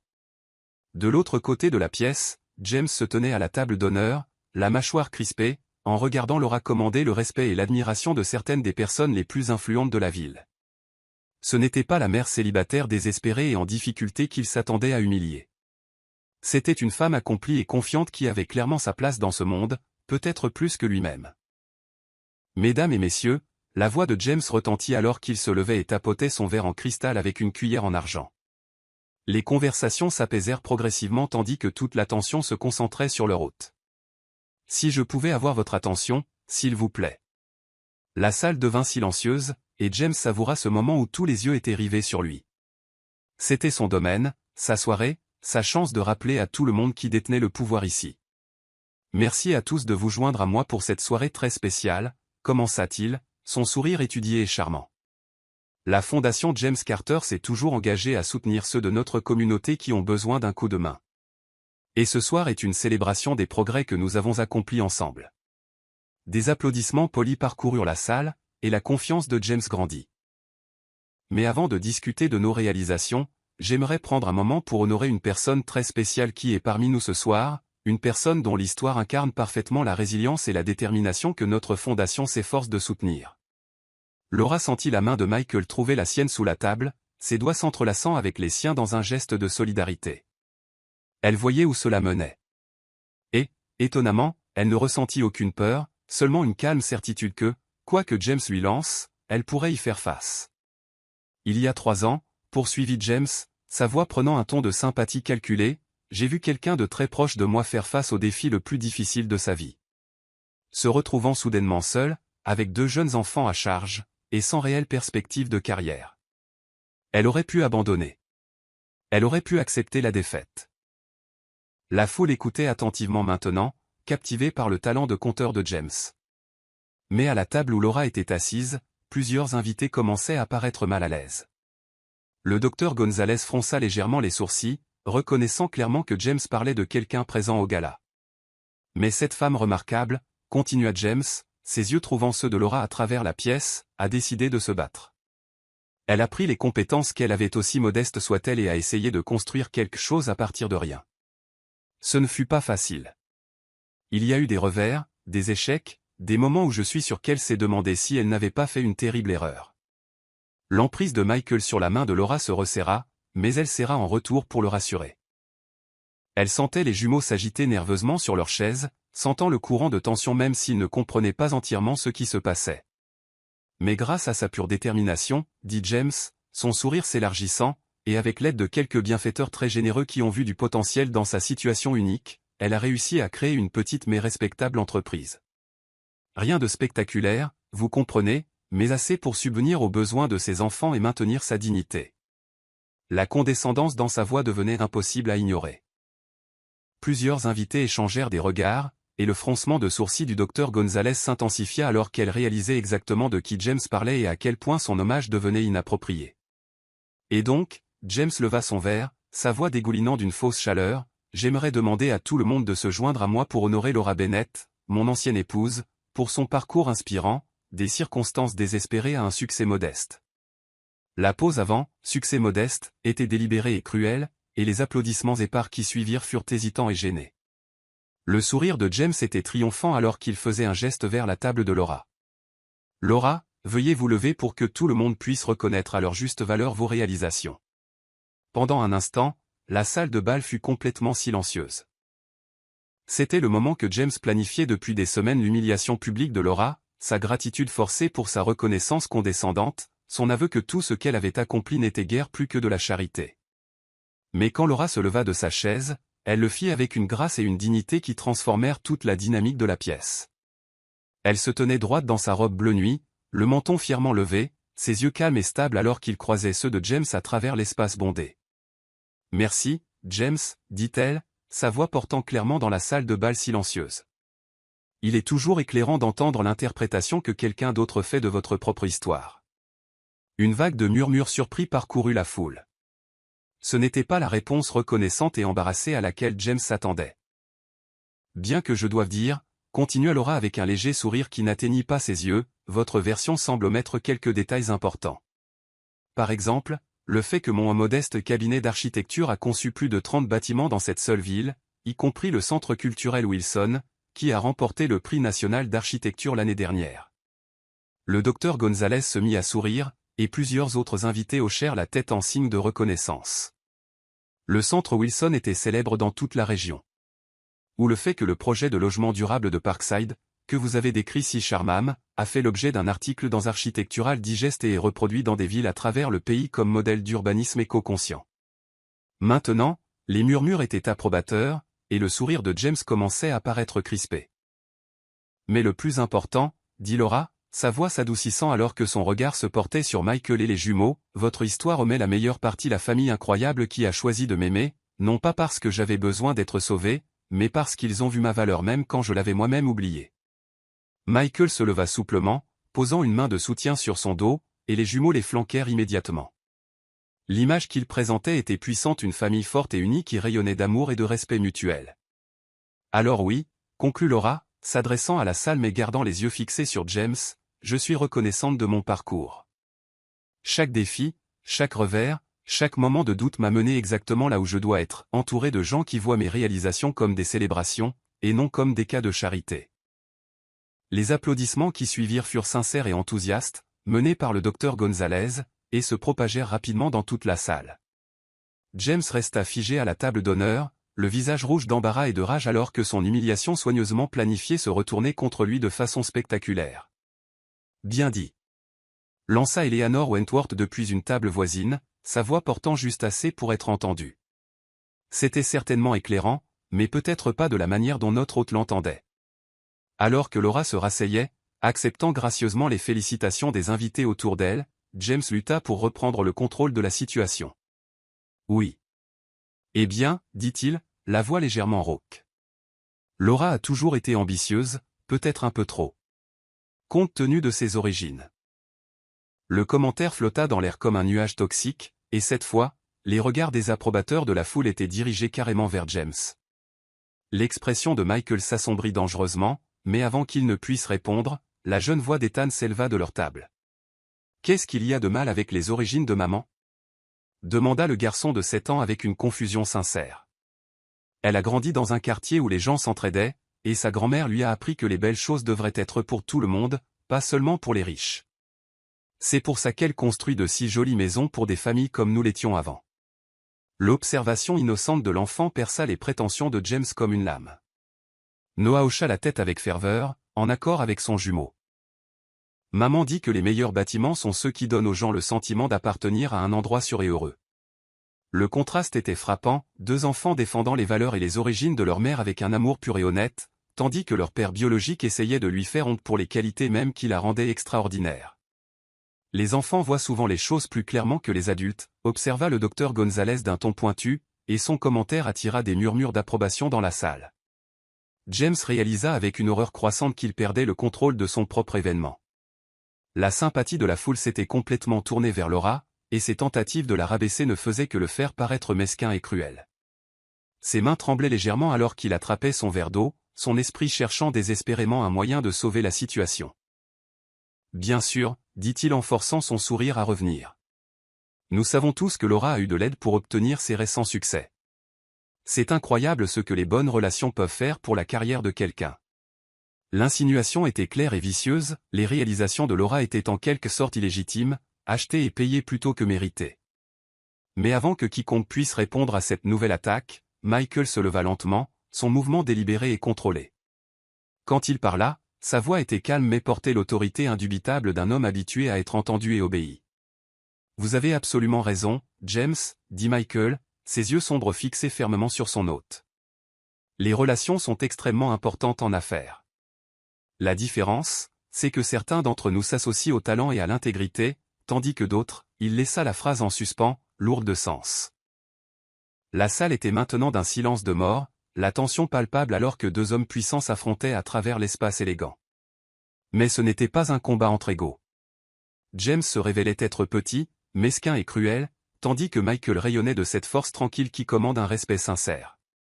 Et au centre de tout cela se tenait Laura, non plus victime de la cruauté de James, mais le catalyseur qui avait exposé son vrai caractère à tous les présents. La soirée était loin d'être terminée, mais il était déjà clair que le plan de vengeance de James était devenu sa propre perte. Chapitre 7. La protection de papa. La tension dans la salle de bal était si épaisse qu'on aurait pu la couper au couteau, alors que James se tenait à la table d'honneur, son sang-froid se fissurant comme de la glace sous pression. Les murmures polis de désapprobation des invités se faisaient plus forts, et plusieurs figures éminentes de la société fronçaient ouvertement les sourcils devant le comportement de plus en plus inapproprié de leur hôte. C'était censé être son moment de triomphe, sa chance d'humilier publiquement la femme qui avait osé le quitter et construire une vie sans sa permission. Au lieu de cela, Laura était assise, rayonnant d'une dignité tranquille, tandis que sa famille l'entourait d'un amour et d'une protection évidents. La présence de Michael à ses côtés était comme un bouclier, et même les jumeaux semblaient comprendre qu'ils assistaient à quelque chose d'important, leur mère tenant tête à l'homme qui avait autrefois tenté de la faire se sentir sans valeur. « Vous savez, » dit James, sa voix prenant une tonalité plus acerbe alors que le désespoir s'insinuait, « c'est fascinant de voir à quelle vitesse les gens peuvent se réinventer quand ils trouvent le bon sponsor. » Ses yeux se déplacèrent de manière significative entre Laura et Michael, l'implication claire et vicieuse. Le docteur Gonzalez halta de façon audible à la suggestion grossière, et Eleanor Wentworth posa son verre de vin avec un tintement sec qui résonna comme une cloche dans la pièce soudainement silencieuse. Cela avait dépassé de loin le mauvais goût pour devenir de la pure cruauté. Mais Michael resta calme, ses mains fermement posées sur le dos de Laura alors qu'il se penchait légèrement en avant. « Suggérez-vous que les réalisations architecturales de ma fiancée sont en quelque sorte frauduleuses ?» Sa voix était trompeusement douce, mais il y avait une lame d'acier en dessous qui fit que plusieurs invités se tortillèrent mal à l'aise sur leur siège. « Je ne suggère rien, » répondit James avec une fausse innocence, bien que son sourire devint de plus en plus maniaque. « J'observe simplement que le succès peut prendre de nombreuses formes, et que parfois, il s'agit moins de talent que de relations personnelles. » James. La voix de Laura trancha la pièce comme une lame. Elle se leva de nouveau, et cette fois, il y avait quelque chose de royal dans sa posture, une autorité tranquille qui fit taire les chuchotements et commanda une attention absolue. « Je pense que tu en as assez dit. » « Vraiment ?» Le masque de James tombait complètement maintenant, révélant l'homme amer et cruel en dessous. « Parce que je pense que nos invités méritent de connaître toute la vérité sur ta transformation miraculeuse. Comme c'est pratique que tu aies trouvé un riche bienfaiteur juste au moment où ta petite entreprise était sur le point de faire faillite. » Michael commença à se lever, la mâchoire serrée par une fureur à peine contenue, mais Laura posa une main douce sur son bras. C'était son combat, et elle le finirait selon ses propres termes. « La vérité, dit-elle, sa voix portant clairement à chaque coin de la pièce, c'est que j'ai passé 2 ans de notre mariage à t'écouter me dire que je ne valais rien sans toi. La vérité, c'est que lorsque j'ai finalement trouvé le courage de partir, tu as abandonné tes propres enfants parce que tu étais plus intéressé à me punir qu'à les aimer. » Des halètements résonnèrent dans la salle de bal. Quoi que les invités aient attendu de cette soirée, ce n'était pas un déballage public d'accusations aussi profondément personnelles et préjudiciables. « Et la vérité, » continua Laura, sa voix se renforçant à chaque mot, « c'est que j'ai passé les 3 dernières années à me prouver, à moi-même et au monde, que je suis exactement celle que j'ai toujours su que je pouvais être, une architecte de talent, une mère dévouée et une femme digne d'un amour véritable. » Le visage de James était maintenant rouge vif, ses mains tremblant de rage. Il était en train de tout perdre, sa dignité, sa réputation, son image soigneusement construite. Et dans son désespoir, il saisit l'arme la plus cruelle de son arsenal. « Un amour véritable, » cracha-t-il, sa voix résonnant durement dans la pièce silencieuse. « C'est comme ça que tu appelles cette mascarade ? Ces garçons ne seront jamais ses vrais fils, Laura. Ils jouent à la petite famille avec les enfants d'un autre homme. Et quand la nouveauté s'estompera. Arrête. » Le mot vint d'Ethan, prononcé avec une clarté et une force qui choquèrent tout le monde. Le garçon de 8 ans se leva sur sa chaise, son petit visage féroce d'une colère qui semblait bien trop mûr pour son âge. « Ne parle pas de notre papa comme ça. »« Votre papa ?» James rit amèrement. Le son était laid et tranchant. « C'est moi, votre père, gamin. Cet homme n'est que... » « Non, ce n'est pas vrai. Noah avait rejoint son jumeau, les deux garçons se tenant protecteurs devant la chaise de Michael, leur jeune visage flamboyant de loyauté et d'amour. Les papas n'abandonnent pas.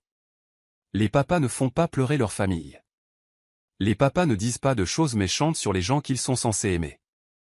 Le silence qui suivit fut profond.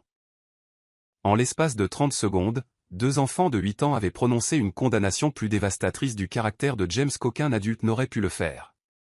Leur honnêteté innocente avait percé toutes les prétentions et les manœuvres sociales pour révéler la simple vérité, James Carter n'était un père d'aucune manière qui comptait. Notre papa nous lit des histoires tous les soirs, continua Ethan, sa voix stable malgré les larmes qui menaçaient de couler sur ses joues. Il nous aide avec nos devoirs, nous apprend à faire du vélo et nous fait nous sentir en sécurité quand on fait de mauvais rêves. Notre papa aime maman comme elle mérite d'être aimée, ajouta Noah, tendant la main en arrière pour toucher celle de Michael. Il la fait sourire tous les jours et ne la fait jamais, jamais pleurer. Le sang-froid de Michael se brisa enfin, mais pas de colère. D'un amour et d'une fierté écrasante. Il se leva lentement et s'agenouilla entre les jumeaux, les rassemblant tous les deux dans ses bras alors que ses propres yeux se remplissaient de larmes. « C'est bon, les garçons, dit-il doucement, la voix rauque d'émotion. Vous n'avez pas à me défendre. Je sais qui je suis pour vous et vous savez qui vous êtes pour moi. C'est tout ce qui compte. Mais il était méchant avec toi, protesta Ethan, sa petite main crispée sur le revers de Michael, et avec maman. On ne peut laisser personne être méchant avec notre famille. Tu as raison, acquiesça Michael, déposant un baiser sur le sommet de la tête de chaque garçon. La famille protège la famille. Mais parfois, la meilleure protection est simplement de s'aimer si fort que les mots méchants ne peuvent pas nous blesser. Toute la salle de bal observait ce tableau avec une attention captivée. Des hommes d'affaires endurcis clignaient des yeux pour retenir leurs larmes et plus d'une matrone de la haute société s'éponguait les yeux avec sa serviette. L'amour entre Michael et les jumeaux était si pur, si authentique, qu'il rendait la revendication biologique de James non seulement non pertinente, mais presque obscène. « Je t'aime aussi, papa », dirent les deux garçons simultanément, et les mots résonnèrent dans la pièce silencieuse comme une bénédiction. Michael leva alors les yeux, son regard trouvant James de l'autre côté de la pièce. Quand il parla, sa voix portait l'autorité tranquille d'un homme qui venait de recevoir le plus grand cadeau du monde, l'amour inconditionnel d'enfant qu'il avait choisi pour père. « Vous avez raison sur une chose, James, dit-il, se redressant de toute sa hauteur avec les jumeaux toujours pressés contre ses flancs. Ils ne seront jamais vos vrais fils, parce que les vrais fils sont revendiqués par l'amour, pas par la biologie. Les vrais fils sont élevés par des hommes qui placent les besoins de leurs enfants avant leur propre fierté. Les vrais fils sont protégés, chéris et on leur montre chaque jour ce que signifie être un homme bon. » Il fit une pause, laissant ses mots s'imprégner. « Et selon cette définition, ces garçons sont mes vrais fils depuis le moment où je les ai rencontrés, tout comme je suis leur vrai père depuis le moment où ils m'ont laissé entrer dans leur cœur. » Les applaudissements qui éclatèrent furent spontanés et tonitruants. Invité après invité se leva, applaudissant non seulement les paroles de Michael mais aussi l'amour et l'unité évident de la famille devant eux.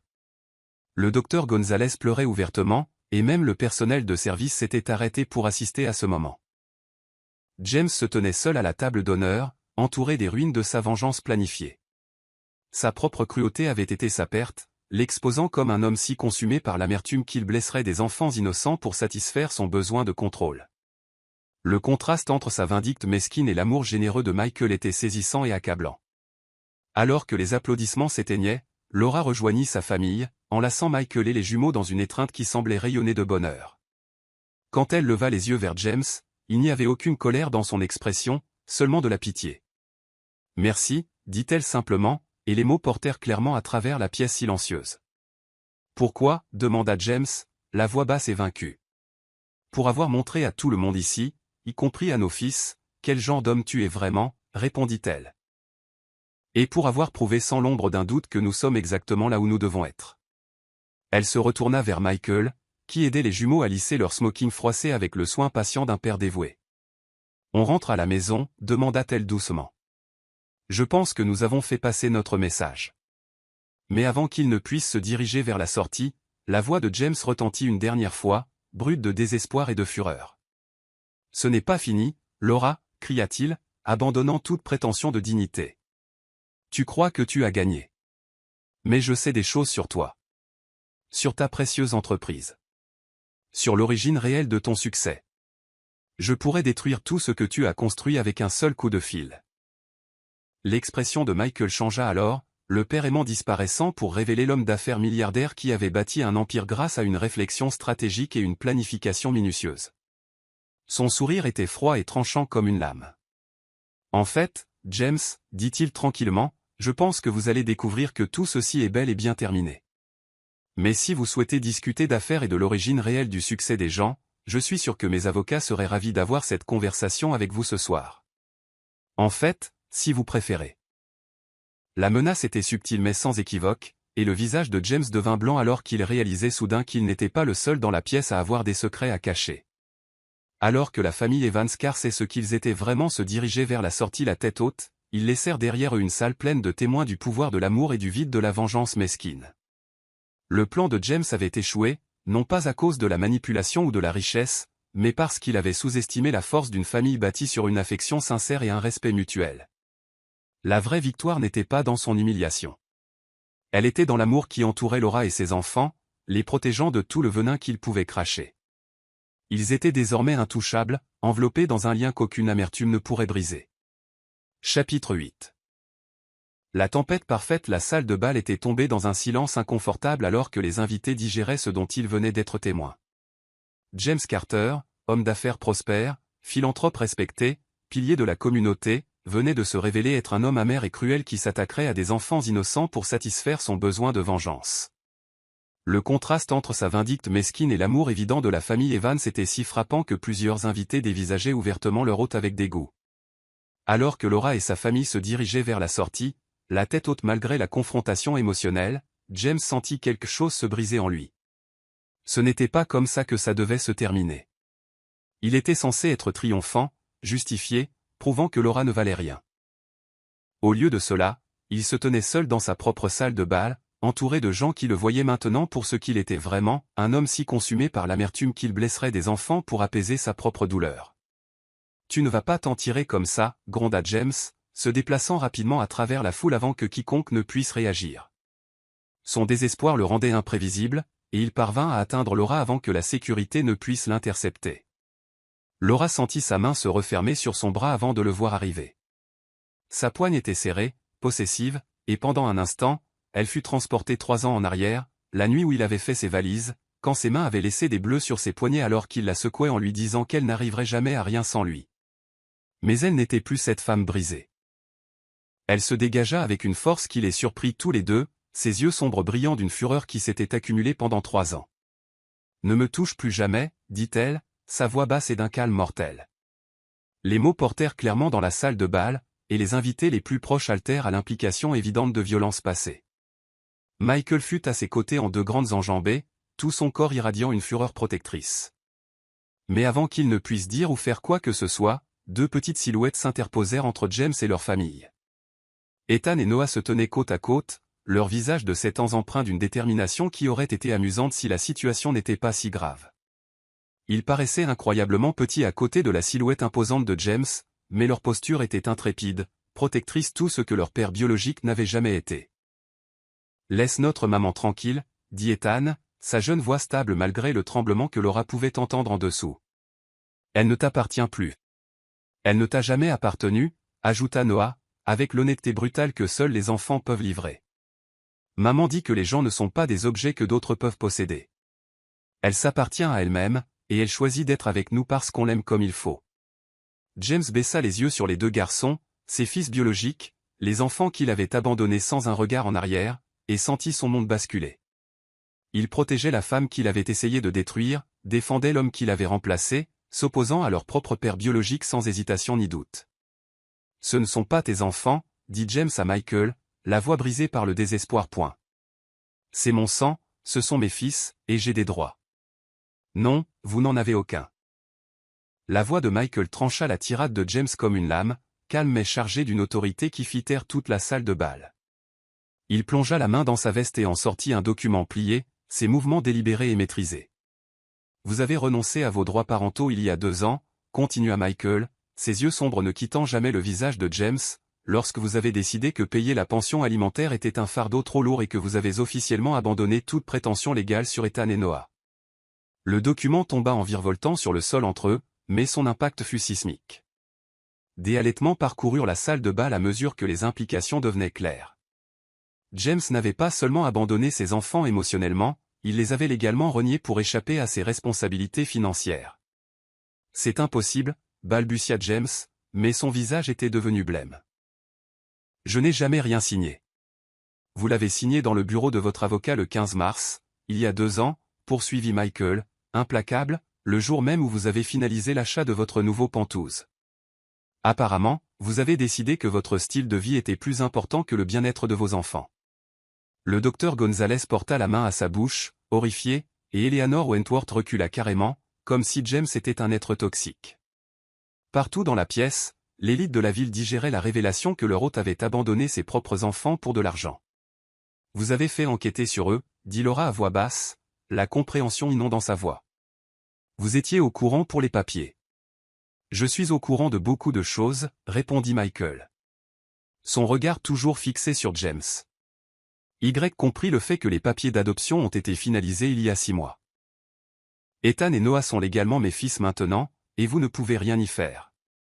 Les jumeaux levèrent les yeux vers Michael, leurs regards brillants, et leurs mains cherchèrent les siennes alors que la réalité de ses paroles s'imposait à eux. Ils étaient ses fils, réellement et véritablement, de toutes les manières qui comptaient. Mais James n'avait pas fini.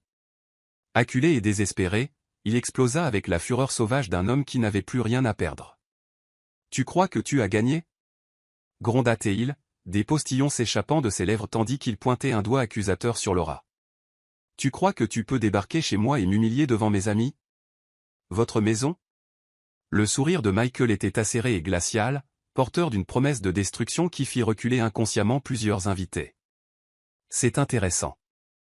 Dites-moi, James, quand avez-vous payé votre dernière mensualité de prêt immobilier ? » Le visage de James passa du blanc au gris. « De quoi parlez-vous ? » Je parle du fait que vous avez fait défaut sur votre prêt il y a 6 mois, dit Michael d'un ton conversationnel, comme s'il discutait de la météo. Quelque chose à voir avec des dépenses excessives pour ce Penthouse. Si je me souviens bien. La salle de bal était maintenant plongée dans un silence de mort. Les invités buvaient chaque mot de cette révélation dévastatrice. Je parle du fait que vos créanciers ont saisi cette propriété il y a 4 mois et l'ont mise aux enchères, continua Michael. Et je parle du fait que je l'ai achetée il y a 3 mois, bien avant que vous n'envoyiez cette pathétique invitation à ma fiancée. Les mots restèrent suspendus dans l'air comme une sentence de mort. James vacilla sur ses pieds tandis que les pleines implications le frappaient. C'est exact, James, dit Michael doucement, sa voix portant clairement jusqu'aux 4 coins de la pièce. Vous étiez tellement concentré sur votre petite vengeance que vous n'avez jamais lu les petits caractères de votre contrat de location. Je suis votre propriétaire depuis 3 mois. Et ce soir, eh bien, ce soir, je vous expulse. Des exclamations et des murmures choqués éclatèrent dans toute la salle de bal. L'ironie était exquise et dévastatrice. James avait invité tout le monde à assister à l'humiliation de Laura dans une maison qui ne lui appartenait plus, payée par l'homme qu'il avait essayé de détruire. « Espèce de salaud » murmura James, le visage tordu de rage et d'humiliation. « Tu as tout manigancé, tout. »« J'ai protégé ma famille », corrigea calmement Michael. « Quand vous avez envoyé cette invitation à Laura, j'ai demandé à mon équipe juridique de faire une vérification d'antécédents standards, le même genre que je fais pour toute menace commerciale potentielle. Il n'a pas été difficile de découvrir que votre empire est bâti sur des fondations douteuses. » Il sortit son téléphone et fit défiler plusieurs messages avec une précision délibérée. Vos permis de construire sont en cours d'examen pour des infractions aux normes de sécurité. Vos prêts au développement sont rappelés par les banques en raison d'échéances impayées. Et apparemment, le fisc a quelques questions sur les déclarations fiscales de votre fondation. Chaque révélation frappait James comme un coup physique. Sa vie soigneusement construite s'effondrait autour de lui en temps réel, sous les yeux de tous ceux qui comptaient dans ses cercles sociaux et professionnels. Mais le plus beau, dit Michael, sa voix prenant une note de satisfaction à la fois terrifiante et exaltante, c'est que rien de tout cela n'est une vengeance. C'est juste le karma qui rattrape un homme qui pensait pouvoir bâtir son succès sur la souffrance des autres. James regarda autour de la salle de bal, cherchant désespérément une source de soutien ou de sympathie, mais ne trouva que des expressions de dégoût et d'horreur. Ses amis et collègues le regardaient comme s'ils le voyaient pour la première fois, et ce qu'ils voyaient était laid. « Ce n'est pas fini, dit-il faiblement. Mais même lui pouvait entendre à quel point la menace sonnait creux. Si, ça l'est, dit Laura doucement, s'avançant pour se tenir à côté de Michael. C'est fini depuis longtemps, James. J'avais juste besoin de le voir par moi-même. Elle regarda la salle de bal, le manoir où elle avait autrefois vécu comme une version piégée et diminuée d'elle-même, les gens qui avaient été témoins de sa transformation de victime en vainqueur, l'homme qui avait essayé de la briser et avait échoué de manière si spectaculaire. Merci, dit-elle à James, sa voix remplie d'une gratitude sincère qui le déconcerta visiblement, de m'avoir montré tout le chemin que j'ai parcouru, de m'avoir prouvé que je n'ai pas besoin de votre approbation ni de celle de personne d'autre pour connaître ma propre valeur, et d'avoir démontré à nos fils quel genre d'homme ils ne voudront jamais devenir. Les jumeaux hochèrent la tête solennellement, leurs petites mains serrées fermement dans celles de Michael alors qu'il assistait à la chute complète de leur père biologique. Il n'y avait pas de joie dans leurs expressions, seulement une sorte de triste soulagement que l'homme qui avait tant fait de mal à leur mère soit enfin impuissant à la blesser à nouveau. « Mesdames et messieurs », annonça Michael à la salle, sa voix portant l'autorité du nouveau propriétaire du manoir, « je pense que cette soirée a atteint sa conclusion naturelle. Merci d'avoir été témoin de ce qui se passe lorsque l'amour triomphe de la cruauté. » Alors que les invités commençaient à sortir, beaucoup s'arrêtant pour féliciter Laura pour sa grâce sous la pression, ou pour serrer la main de Michael avec admiration, James resta seul au centre de la salle de bal, entouré des débris de sa réputation et de sa vie. La famille Evans se dirigea vers la sortie ensemble, la tête haute, leur lien plus fort que jamais. Ils étaient venus affronter le passé de Laura et, au lieu de cela, ils avaient assuré leur avenir. La tentative de vengeance de James était devenue le catalyseur de leur triomphe complet et le fondement d'une histoire d'amour qui durerait le reste de leur vie. Derrière eux, dans le manoir qui ne lui appartenait plus, James Carter comprit enfin la différence entre le pouvoir et la force, entre le contrôle et l'amour, entre la vengeance et la justice. La leçon lui avait tout coûté. Chapitre 9, la révélation ultime. La salle de bal semblait différente maintenant, plus légère en quelque sorte, comme si la cruauté exposée de James avait été un nuage toxique qui se dissipait enfin. Les invités qui restaient n'étaient plus des spectateurs mal à l'aise d'une scène sordide. Ils étaient devenus les témoins de quelque chose de beau et de profond. La transformation était remarquable. Ce qui avait commencé comme l'humiliation planifiée par James était devenu une célébration de l'amour triomphant de l'amertume. Alors que la famille Evans se dirigeait vers la sortie, Laura ressentit un sentiment d'achèvement auquel elle ne s'était pas attendue. Ce manoir avait été autrefois une prison où James avait systématiquement détruit sa confiance en elle. Ce soir, il était devenu la scène de sa libération ultime, sous les yeux des personnes dont James avait toujours convoité l'approbation. Mais alors, Michael s'arrêta de marcher. « En fait, dit-il, sa voix portant clairement à travers la salle de bal, avant de partir, il y a quelque chose que je dois faire. » Laura se tourna pour le regarder, interrogatrice, et son souffle se coupa en voyant l'expression sur son visage. Il y avait de l'amour, oui, mais aussi quelque chose de plus profond, un sentiment de justesse, de destinée, comme si ce moment avait été construit pour aboutir à quelque chose d'inévitable et de parfait.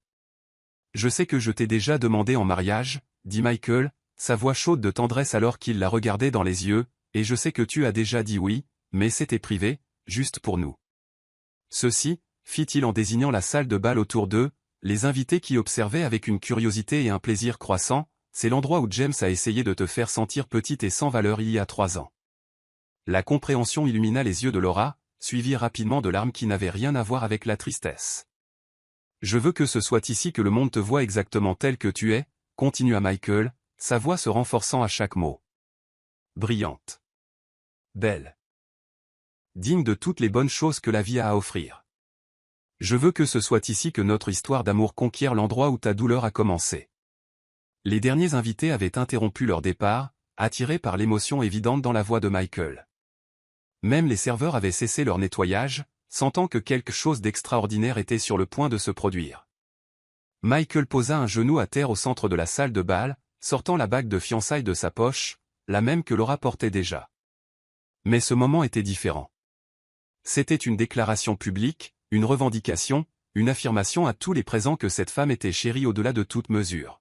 « Mais d'abord, » dit Michael, en levant les yeux vers les jumeaux, qui regardaient avec de grands yeux excités, « je dois demander la permission aux 2 hommes les plus importants de ta vie. » Ethan et Noah échangèrent l'une de leurs conversations de jumeaux sans parole avant de s'avancer solennellement, comme s'ils comprenaient la gravité du moment. « Ethan, Noah, » dit Michael formellement, sa voix portant à chaque coin de la salle de bal silencieuse. J'aime votre mère plus que je n'aurais jamais cru possible d'aimer une autre personne. Elle fait de moi un homme meilleur chaque jour. Mais plus que ça, je vous aime tous les deux comme si vous étiez nés de mon propre cœur.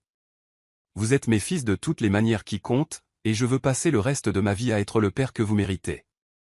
Sa voix s'épaissit d'émotion alors qu'il continuait. Alors je vous demande, en tant qu'homme qui la connaisse le mieux et l'aime le plus, puis-je avoir votre permission d'épouser votre mère et de devenir votre famille, officiellement et pour toujours? Le silence qui suivit fut profond et magnifique. Le docteur Gonzalez pleurait ouvertement, et Eleanor Wentworth avait la main pressée sur son cœur. Même les hommes d'affaires endurcis dans la foule clignaient des yeux pour retenir leurs larmes à la vue de cet homme puissant agenouillé devant deux enfants, demandant leur bénédiction avec un amour et un respect si évidents. Ethan, toujours le plus sérieux des deux jumeaux, examina la question avec la gravité qu'elle méritait. « Tu promets d'aimer maman, même quand elle est grenon le matin avant d'avoir bu son café ?» Une vague de rire parcourut la foule, et le sourire de Michael fut radieux. Chaque jour sans exception. « Et tu promets de nous aider avec nos projets de science, même quand ça devient très salissant et que ça risque d'exploser, ajouta Noah, ses yeux pétillants de malice. Surtout à ce moment-là, promit solennellement Michael. Et tu promets de nous lire des histoires pour nous endormir, même quand on sera trop grand pour ça, demanda Ethan, sa jeune voix trahissant la profondeur de son besoin de sécurité et d'amour. La voix de Michael était rauque d'émotion quand il répondit. Je vous lirai des histoires pour vous endormir quand vous aurez 30 ans si vous le voulez. Les jumeaux se regardèrent de nouveau, puis leur mère, qui pleurait des larmes de pure joie. Finalement, ils se tournèrent vers Michael avec des expressions identiques d'amour et de confiance. Oui, dirent-ils à l'unisson, tu peux épouser notre maman. Les applaudissements qui éclatèrent furent spontanés et assourdissants, mais Michael n'avait d'yeux que pour Laura. Il se releva et prit sa main gauche, glissant la bague de fiançailles à son doigt avec toute la cérémonie qu'elle méritait. Laura Bennett, dit-il, sa voix portant clairement par-dessus les applaudissements. Veux-tu m'épouser et me laisser passer le reste de ma vie à te prouver que tu es la femme la plus extraordinaire que j'ai jamais connue? Oui, murmura Laura. Puis plus fort, sa voix sonnant de joie et de certitude. Oui. De tout mon cœur. Quand Michael l'embrassa, ce fut avec une passion et une tendresse qui firent soupirer de satisfaction toute la salle de bal. Voilà à quoi ressemblait l'amour. Pas la possessivité tordue que James avait appelée amour, mais quelque chose de pur, de fort et de généreux qui élevait tous ceux qu'il touchait. Les jumeaux enlacèrent leurs deux parents, et l'image qu'ils créèrent était si parfaite, si radieusement heureuse, que plusieurs invités se remirent à applaudir. Ce n'était pas seulement des fiançailles. C'était une famille qui naissait. Une histoire d'amour atteignant son parfait moment de triomphe. Mesdames et messieurs, annonça Michael en interrompant le baiser, ses bras toujours enroulés autour de sa nouvelle fiancée et de leurs enfants. Je vous présente la future Madame Evans et mes fils, Ethan et Noah. La foule éclata en célébration. Les invités se précipitèrent pour féliciter la famille, pour serrer la main de Michael, pour dire à Laura combien elle était belle, pour complimenter les jumeaux sur leur prestance et leur grâce. La salle de bal qui avait été remplie d'une tension toxique 20 minutes plus tôt débordait maintenant de joie et de célébration. Le docteur Gonzalez les atteignit la première, des larmes coulant sur ses joues. C'est la plus belle chose que j'ai jamais vue, dit-elle en étreignant chaleureusement Laura. Vos enfants sont remarquables, et vous méritez tout le bonheur du monde. Ils tiennent leur force de leur mère, répondit Michael, son bras se resserrant autour de la taille de Laura, et leur gentillesse du fait de savoir qu'ils sont aimés inconditionnellement. Eleanor Wentworth fut la suivante, son habituel sang-froid social complètement abandonné au profit d'une émotion sincère. M. Evans, j'ai connu beaucoup d'hommes riches dans ma vie, mais je n'en ai jamais vu un qui comprenait ce qu'est la vraie richesse avant ce soir. Alors que les félicitations continuaient, le contraste avec le comportement antérieur de James devint encore plus frappant. Là où il avait essayé de diminuer et d'humilier, Michael élevait et célébrait. Là où James avait été possessif et cruel, Michael était généreux et gentil. La différence ne résidait pas seulement dans leur traitement de Laura, mais dans leur compréhension fondamentale de ce que signifiait réellement l'amour. De l'autre côté de la salle de bal, James se tenait, oublié et seul, observant la célébration de la famille qu'il avait perdue par sa propre cruauté. La femme qu'il avait tenté de détruire était célébrée comme une future mariée. Les enfants qu'il avait abandonnés étaient revendiqués par un homme qui comprenait leur valeur. L'humiliation qu'il avait planifiée pour d'autres était devenue la sienne, une déchéance complète et totale. Mais même dans sa défaite, James ne pouvait pas tout à fait saisir la leçon. Il voyait la richesse de Michael, l'admiration des invités, le bonheur évident de la famille, et il se persuadait que tout était une question d'argent et de statut social. Il ne pouvait pas comprendre que ce dont il était témoin était quelque chose que l'argent ne pouvait acheter, le genre d'amour qui transformait tout ce qu'il touchait. « Maman », dit Ethan doucement, tirant sur la robe de Laura pour attirer son attention. « Est-ce qu'on va vivre dans cette grande maison maintenant ?»« Non, mon cœur », répondit Laura en s'agenouillant à son niveau. « Cette maison a trop de tristes souvenirs.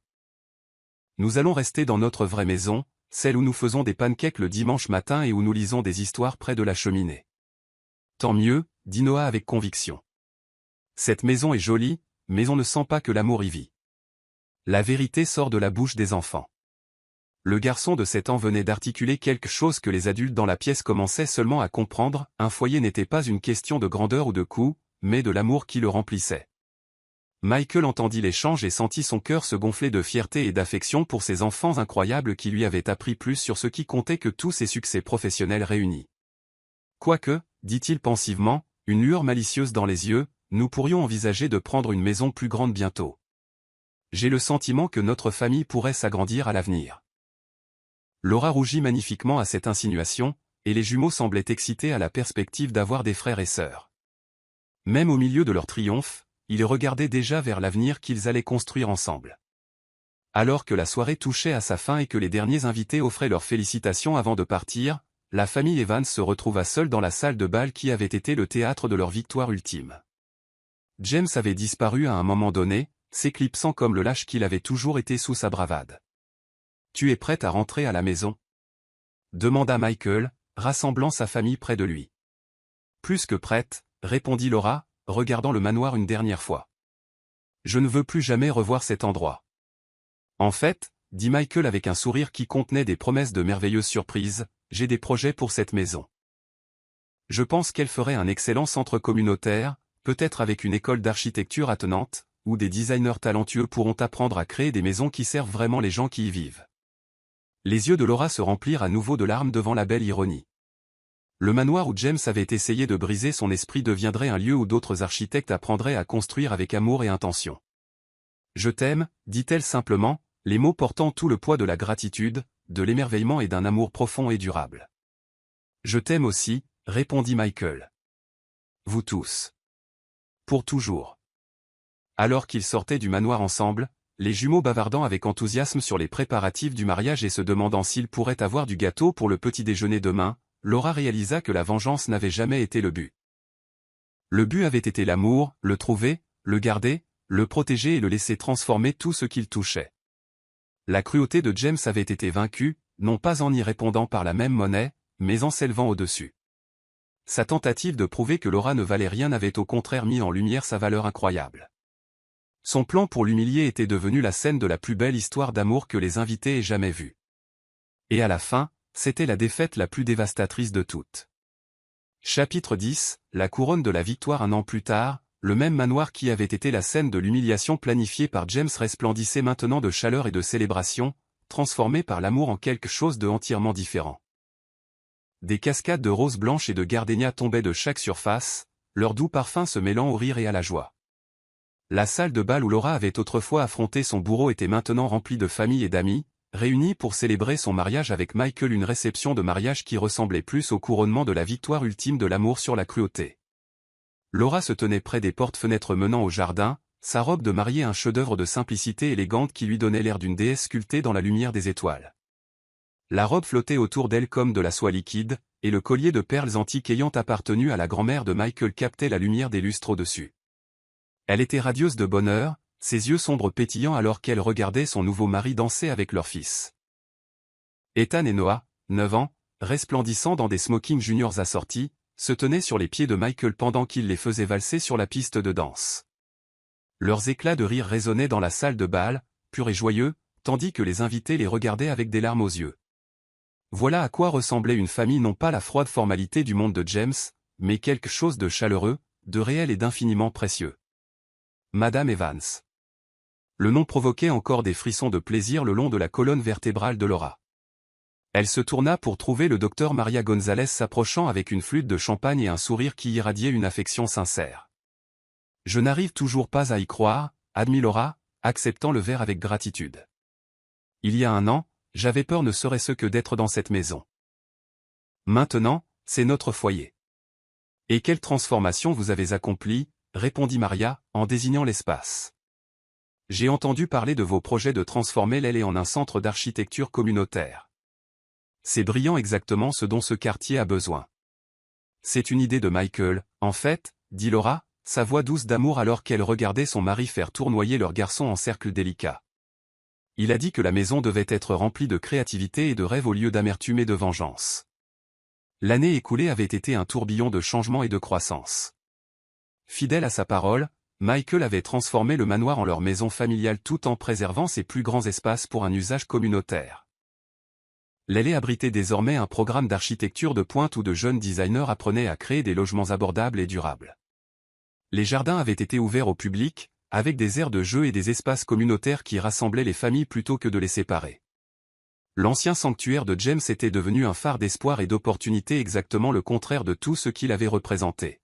« Maman », la voix de Noah interrompit sa rêverie alors qu'il traversait la piste de danse en courant, son nœud papillon de travers et ses cheveux charmants en bataille. « C'est l'heure de notre discours. » « Notre discours ?» demanda Laura, bien qu'elle se dirigeait déjà vers la petite estrade où un microphone attendait. « Ethan et moi avons écrit quelque chose, » expliqua Noah avec importance. Papa Michael nous a aidés à répéter, mais les mots sont entièrement les nôtres. Laura sentit son cœur fondre alors que Michael s'approchait avec Ethan, tous deux souriant d'une excitation à peine contenue. Son mari était d'une beauté dévastatrice dans son smoking parfaitement taillé, mais c'était l'amour dans ses yeux sombres qui lui coupait le souffle. « Prête pour ça ?» demanda-t-il doucement, sa main trouvant la sienne alors qu'ils montaient les marches de la scène ensemble. « Avec toi ? » « Je suis prête à tout, » répondit-elle, et elle le pensait sincèrement. La foule se tut alors que Michael tapotait le microphone, sa présence commandant l'attention sans effort. Mesdames et messieurs, avant de continuer les festivités, Ethan et Noah ont quelque chose qu'ils aimeraient partager. Les jumeaux s'avancèrent vers le microphone avec le genre de détermination solennelle que seuls les enfants peuvent avoir. Ethan, toujours le plus sérieux des deux, parla le premier. « Nous voulions remercier tout le monde d'être venu célébrer notre famille, » commença-t-il, sa jeune voix portant clairement à travers la salle de bal silencieuse. « Il y a un an, nous ne comprenions pas vraiment ce qui se passait quand nous sommes venus dans cette maison. Nous savions juste que quelqu'un était méchant avec notre maman et ça ne nous plaisait pas. Mais ensuite, notre papa nous a protégés, » continua Noah, ses yeux brillants d'adoration en regardant Michael. « Pas seulement cette nuit-là, mais tous les jours depuis. Il nous montre comment être de bons hommes en étant le meilleur homme que nous connaissons. » Laura sentit les larmes monter en écoutant son fils parler avec tant de sagesse et d'amour. « Certaines personnes pensent que les papas, c'est juste une question de biologie, » dit Ethan, le mot biologie prononcé avec soin comme s'il s'était entraîné, mais nous savons que les vrais papas, c'est une question de choix. Notre papa nous a choisis, et nous l'avons choisi, et ça fait de nous une vraie famille, la meilleure sorte de famille, ajouta Noah avec emphase. Parce que quand on se choisit les uns les autres, ça veut dire que l'amour est extra fort. La foule était complètement silencieuse, suspendue à chaque mot de ces enfants remarquables. Alors nous voulons te dire merci, Papa Michael, dirent les deux garçons à l'unisson, se tournant pour faire face à leur père avec des expressions d'amour pur. Merci de nous avoir choisis. Merci de rendre maman heureuse chaque jour. Merci de nous montrer que les bons hommes protègent les gens qu'ils aiment au lieu de leur faire du mal. Le sang-froid de Michael se brisa complètement. Il tomba à genoux et serra les deux garçons dans ses bras, ses propres yeux humides de larmes alors qu'il les tenait contre lui. « Merci de m'avoir appris ce que signifie vraiment être un père, » dit-il, la voix rauque d'émotion. « Vous deux êtes le plus grand cadeau que j'ai jamais reçu. » Les applaudissements furent tonitruants, mais ils furent presque couverts par une agitation à l'entrée de la salle de bal. Des agents de sécurité luttaient avec quelqu'un qui tentait de forcer le passage, et le sang de Laura se glaça en reconnaissant la voix qui criait des obscénités. James. Il avait une mine terrible mal rasée, ses vêtements froissés et tachés, ses cheveux en désordre. L'année écoulée n'avait pas été tendre avec lui.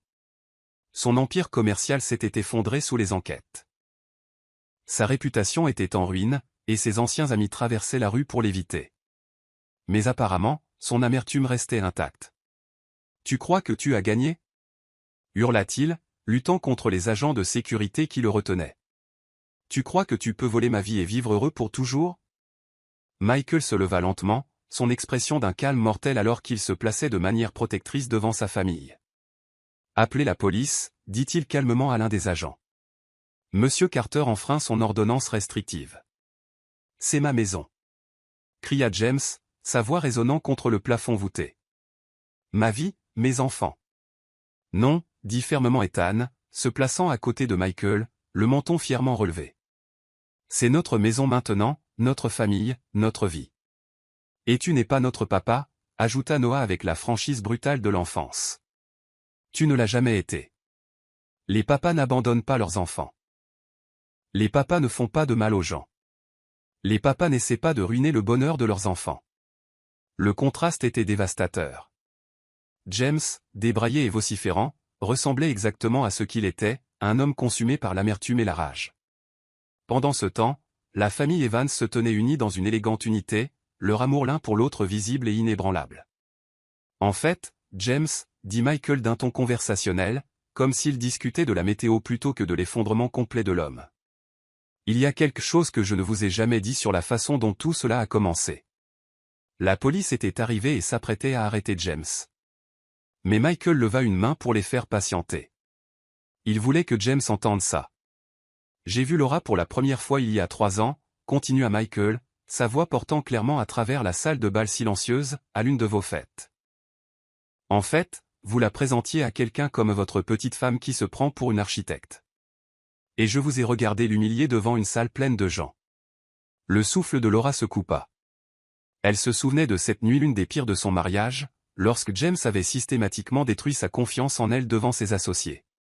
Je suis tombé amoureux de sa force ce soir-là, dit simplement Michael, la façon dont elle a gardé la tête haute malgré votre cruauté, la façon dont elle a refusé de vous laisser briser son esprit, même quand vous faisiez de votre mieux. J'ai passé les 2 années suivantes à me positionner pour l'aider quand elle trouverait enfin le courage de vous quitter. La révélation provoqua une onde de choc dans la foule.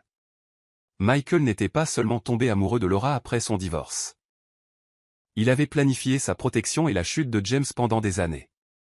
Chaque affaire qui a mal tourné pour vous après cette nuit, chaque porte qui s'est fermée à votre nez. Tout n'était pas lié à moi, James. La plupart du temps, c'était juste le karma qui rattrapait vos propres mauvaises décisions. Mais je me suis assuré que lorsque vous iriez finalement trop loin, lorsque vous essaieriez de blesser la femme que j'aimais, il y aurait des conséquences. Le visage de James devint blême alors que les pleines implications le frappaient. Sa chute n'avait pas été aléatoire ou le fruit de la malchance. Elle avait été orchestrée par un homme qui avait passé des années à démanteler systématiquement son empire en guise de punition pour sa cruauté. Alors oui, conclut Michael, son bras se resserrant autour de la taille de Laura alors que la police s'avançait enfin pour arrêter James. J'ai volé votre vie et je le referai sans hésiter, parce que vous n'avez jamais rien mérité de tout cela. Alors que James était emmené menotté, continuant de hurler des menaces et des accusations, les invités du mariage éclatèrent en applaudissements. Mais la famille Evans le remarqua à peine. Ils étaient enlacés les uns dans les bras des autres, entiers, complets et intouchables. C'est enfin fini? Demanda Laura doucement, regardant James disparaître par les portes de la salle de bal. C'était fini au moment où tu as dit oui pour m'épouser, répondit Michael en déposant un doux baiser sur sa tempe. Tout le reste n'était que des détails. Le reste de la soirée se déroula dans un tourbillon de célébration et de joie. Les jumeaux charmèrent chaque invité avec leurs observations précoces sur l'amour et la famille. Le dîner fut parfait, le gâteau fut démoli avec la cérémonie appropriée, et la danse se poursuivit tard dans la nuit. Mais finalement, alors que le dernier invité partait et que les jumeaux étaient couchés dans leur chambre de l'aile familiale du manoir, Michael et Laura se retrouvèrent seuls dans la suite parentale, la même pièce où James avait autrefois comploté ses petites cruautés, maintenant transformée en un sanctuaire d'amour et de beauté. « Viens ici, Madame Evans », dit Michael doucement, sa voix rauque de désir et d'amour alors qu'il la prenait dans ses bras. « J'adore le son de ce nom », murmura Laura contre ses lèvres alors qu'il l'embrassait avec une passion qui parlait d'années de patience enfin récompensée. Leur étreinte cette nuit-là était différente, pas seulement l'expression physique du désir, mais une revendication, une célébration, une consécration de tout ce qu'ils avaient bâti ensemble. Dans le lit où James avait autrefois dormi seul pendant que sa femme s'endormait en pleurant dans la chambre d'amis, Michael et Laura créèrent quelque chose de beau et de sacré. Je t'aime, murmura Laura après, sa tête posée sur la poitrine de Michael alors que le clair de lune entrait par les fenêtres. Merci de m'avoir vu quand je ne pouvais pas me voir moi-même. Merci de m'avoir laissé t'aimer, répondit Michael, ses doigts traçant de doux motifs sur son épaule nue. Merci de m'avoir donné une famille qui vaut la peine d'être protégée. Dehors, les jardins qu'ils avaient créés ensemble fleurissaient dans l'obscurité, et dans les chambres au bout du couloir, leurs enfants dormaient paisiblement, en sécurité, sachant qu'ils étaient aimés et protégés. Le manoir qui avait été autrefois un monument à la cruauté était devenu un témoignage du pouvoir de l'amour à transformer tout ce qu'il touchait. La tentative de vengeance de James était devenue le fondement de la plus grande histoire d'amour qu'aucun d'entre eux n'ait jamais vécue, et dans la chambre principale, là où tout avait bouclé la boucle, M et Madame Evans s'endormirent dans les bras l'un de l'autre.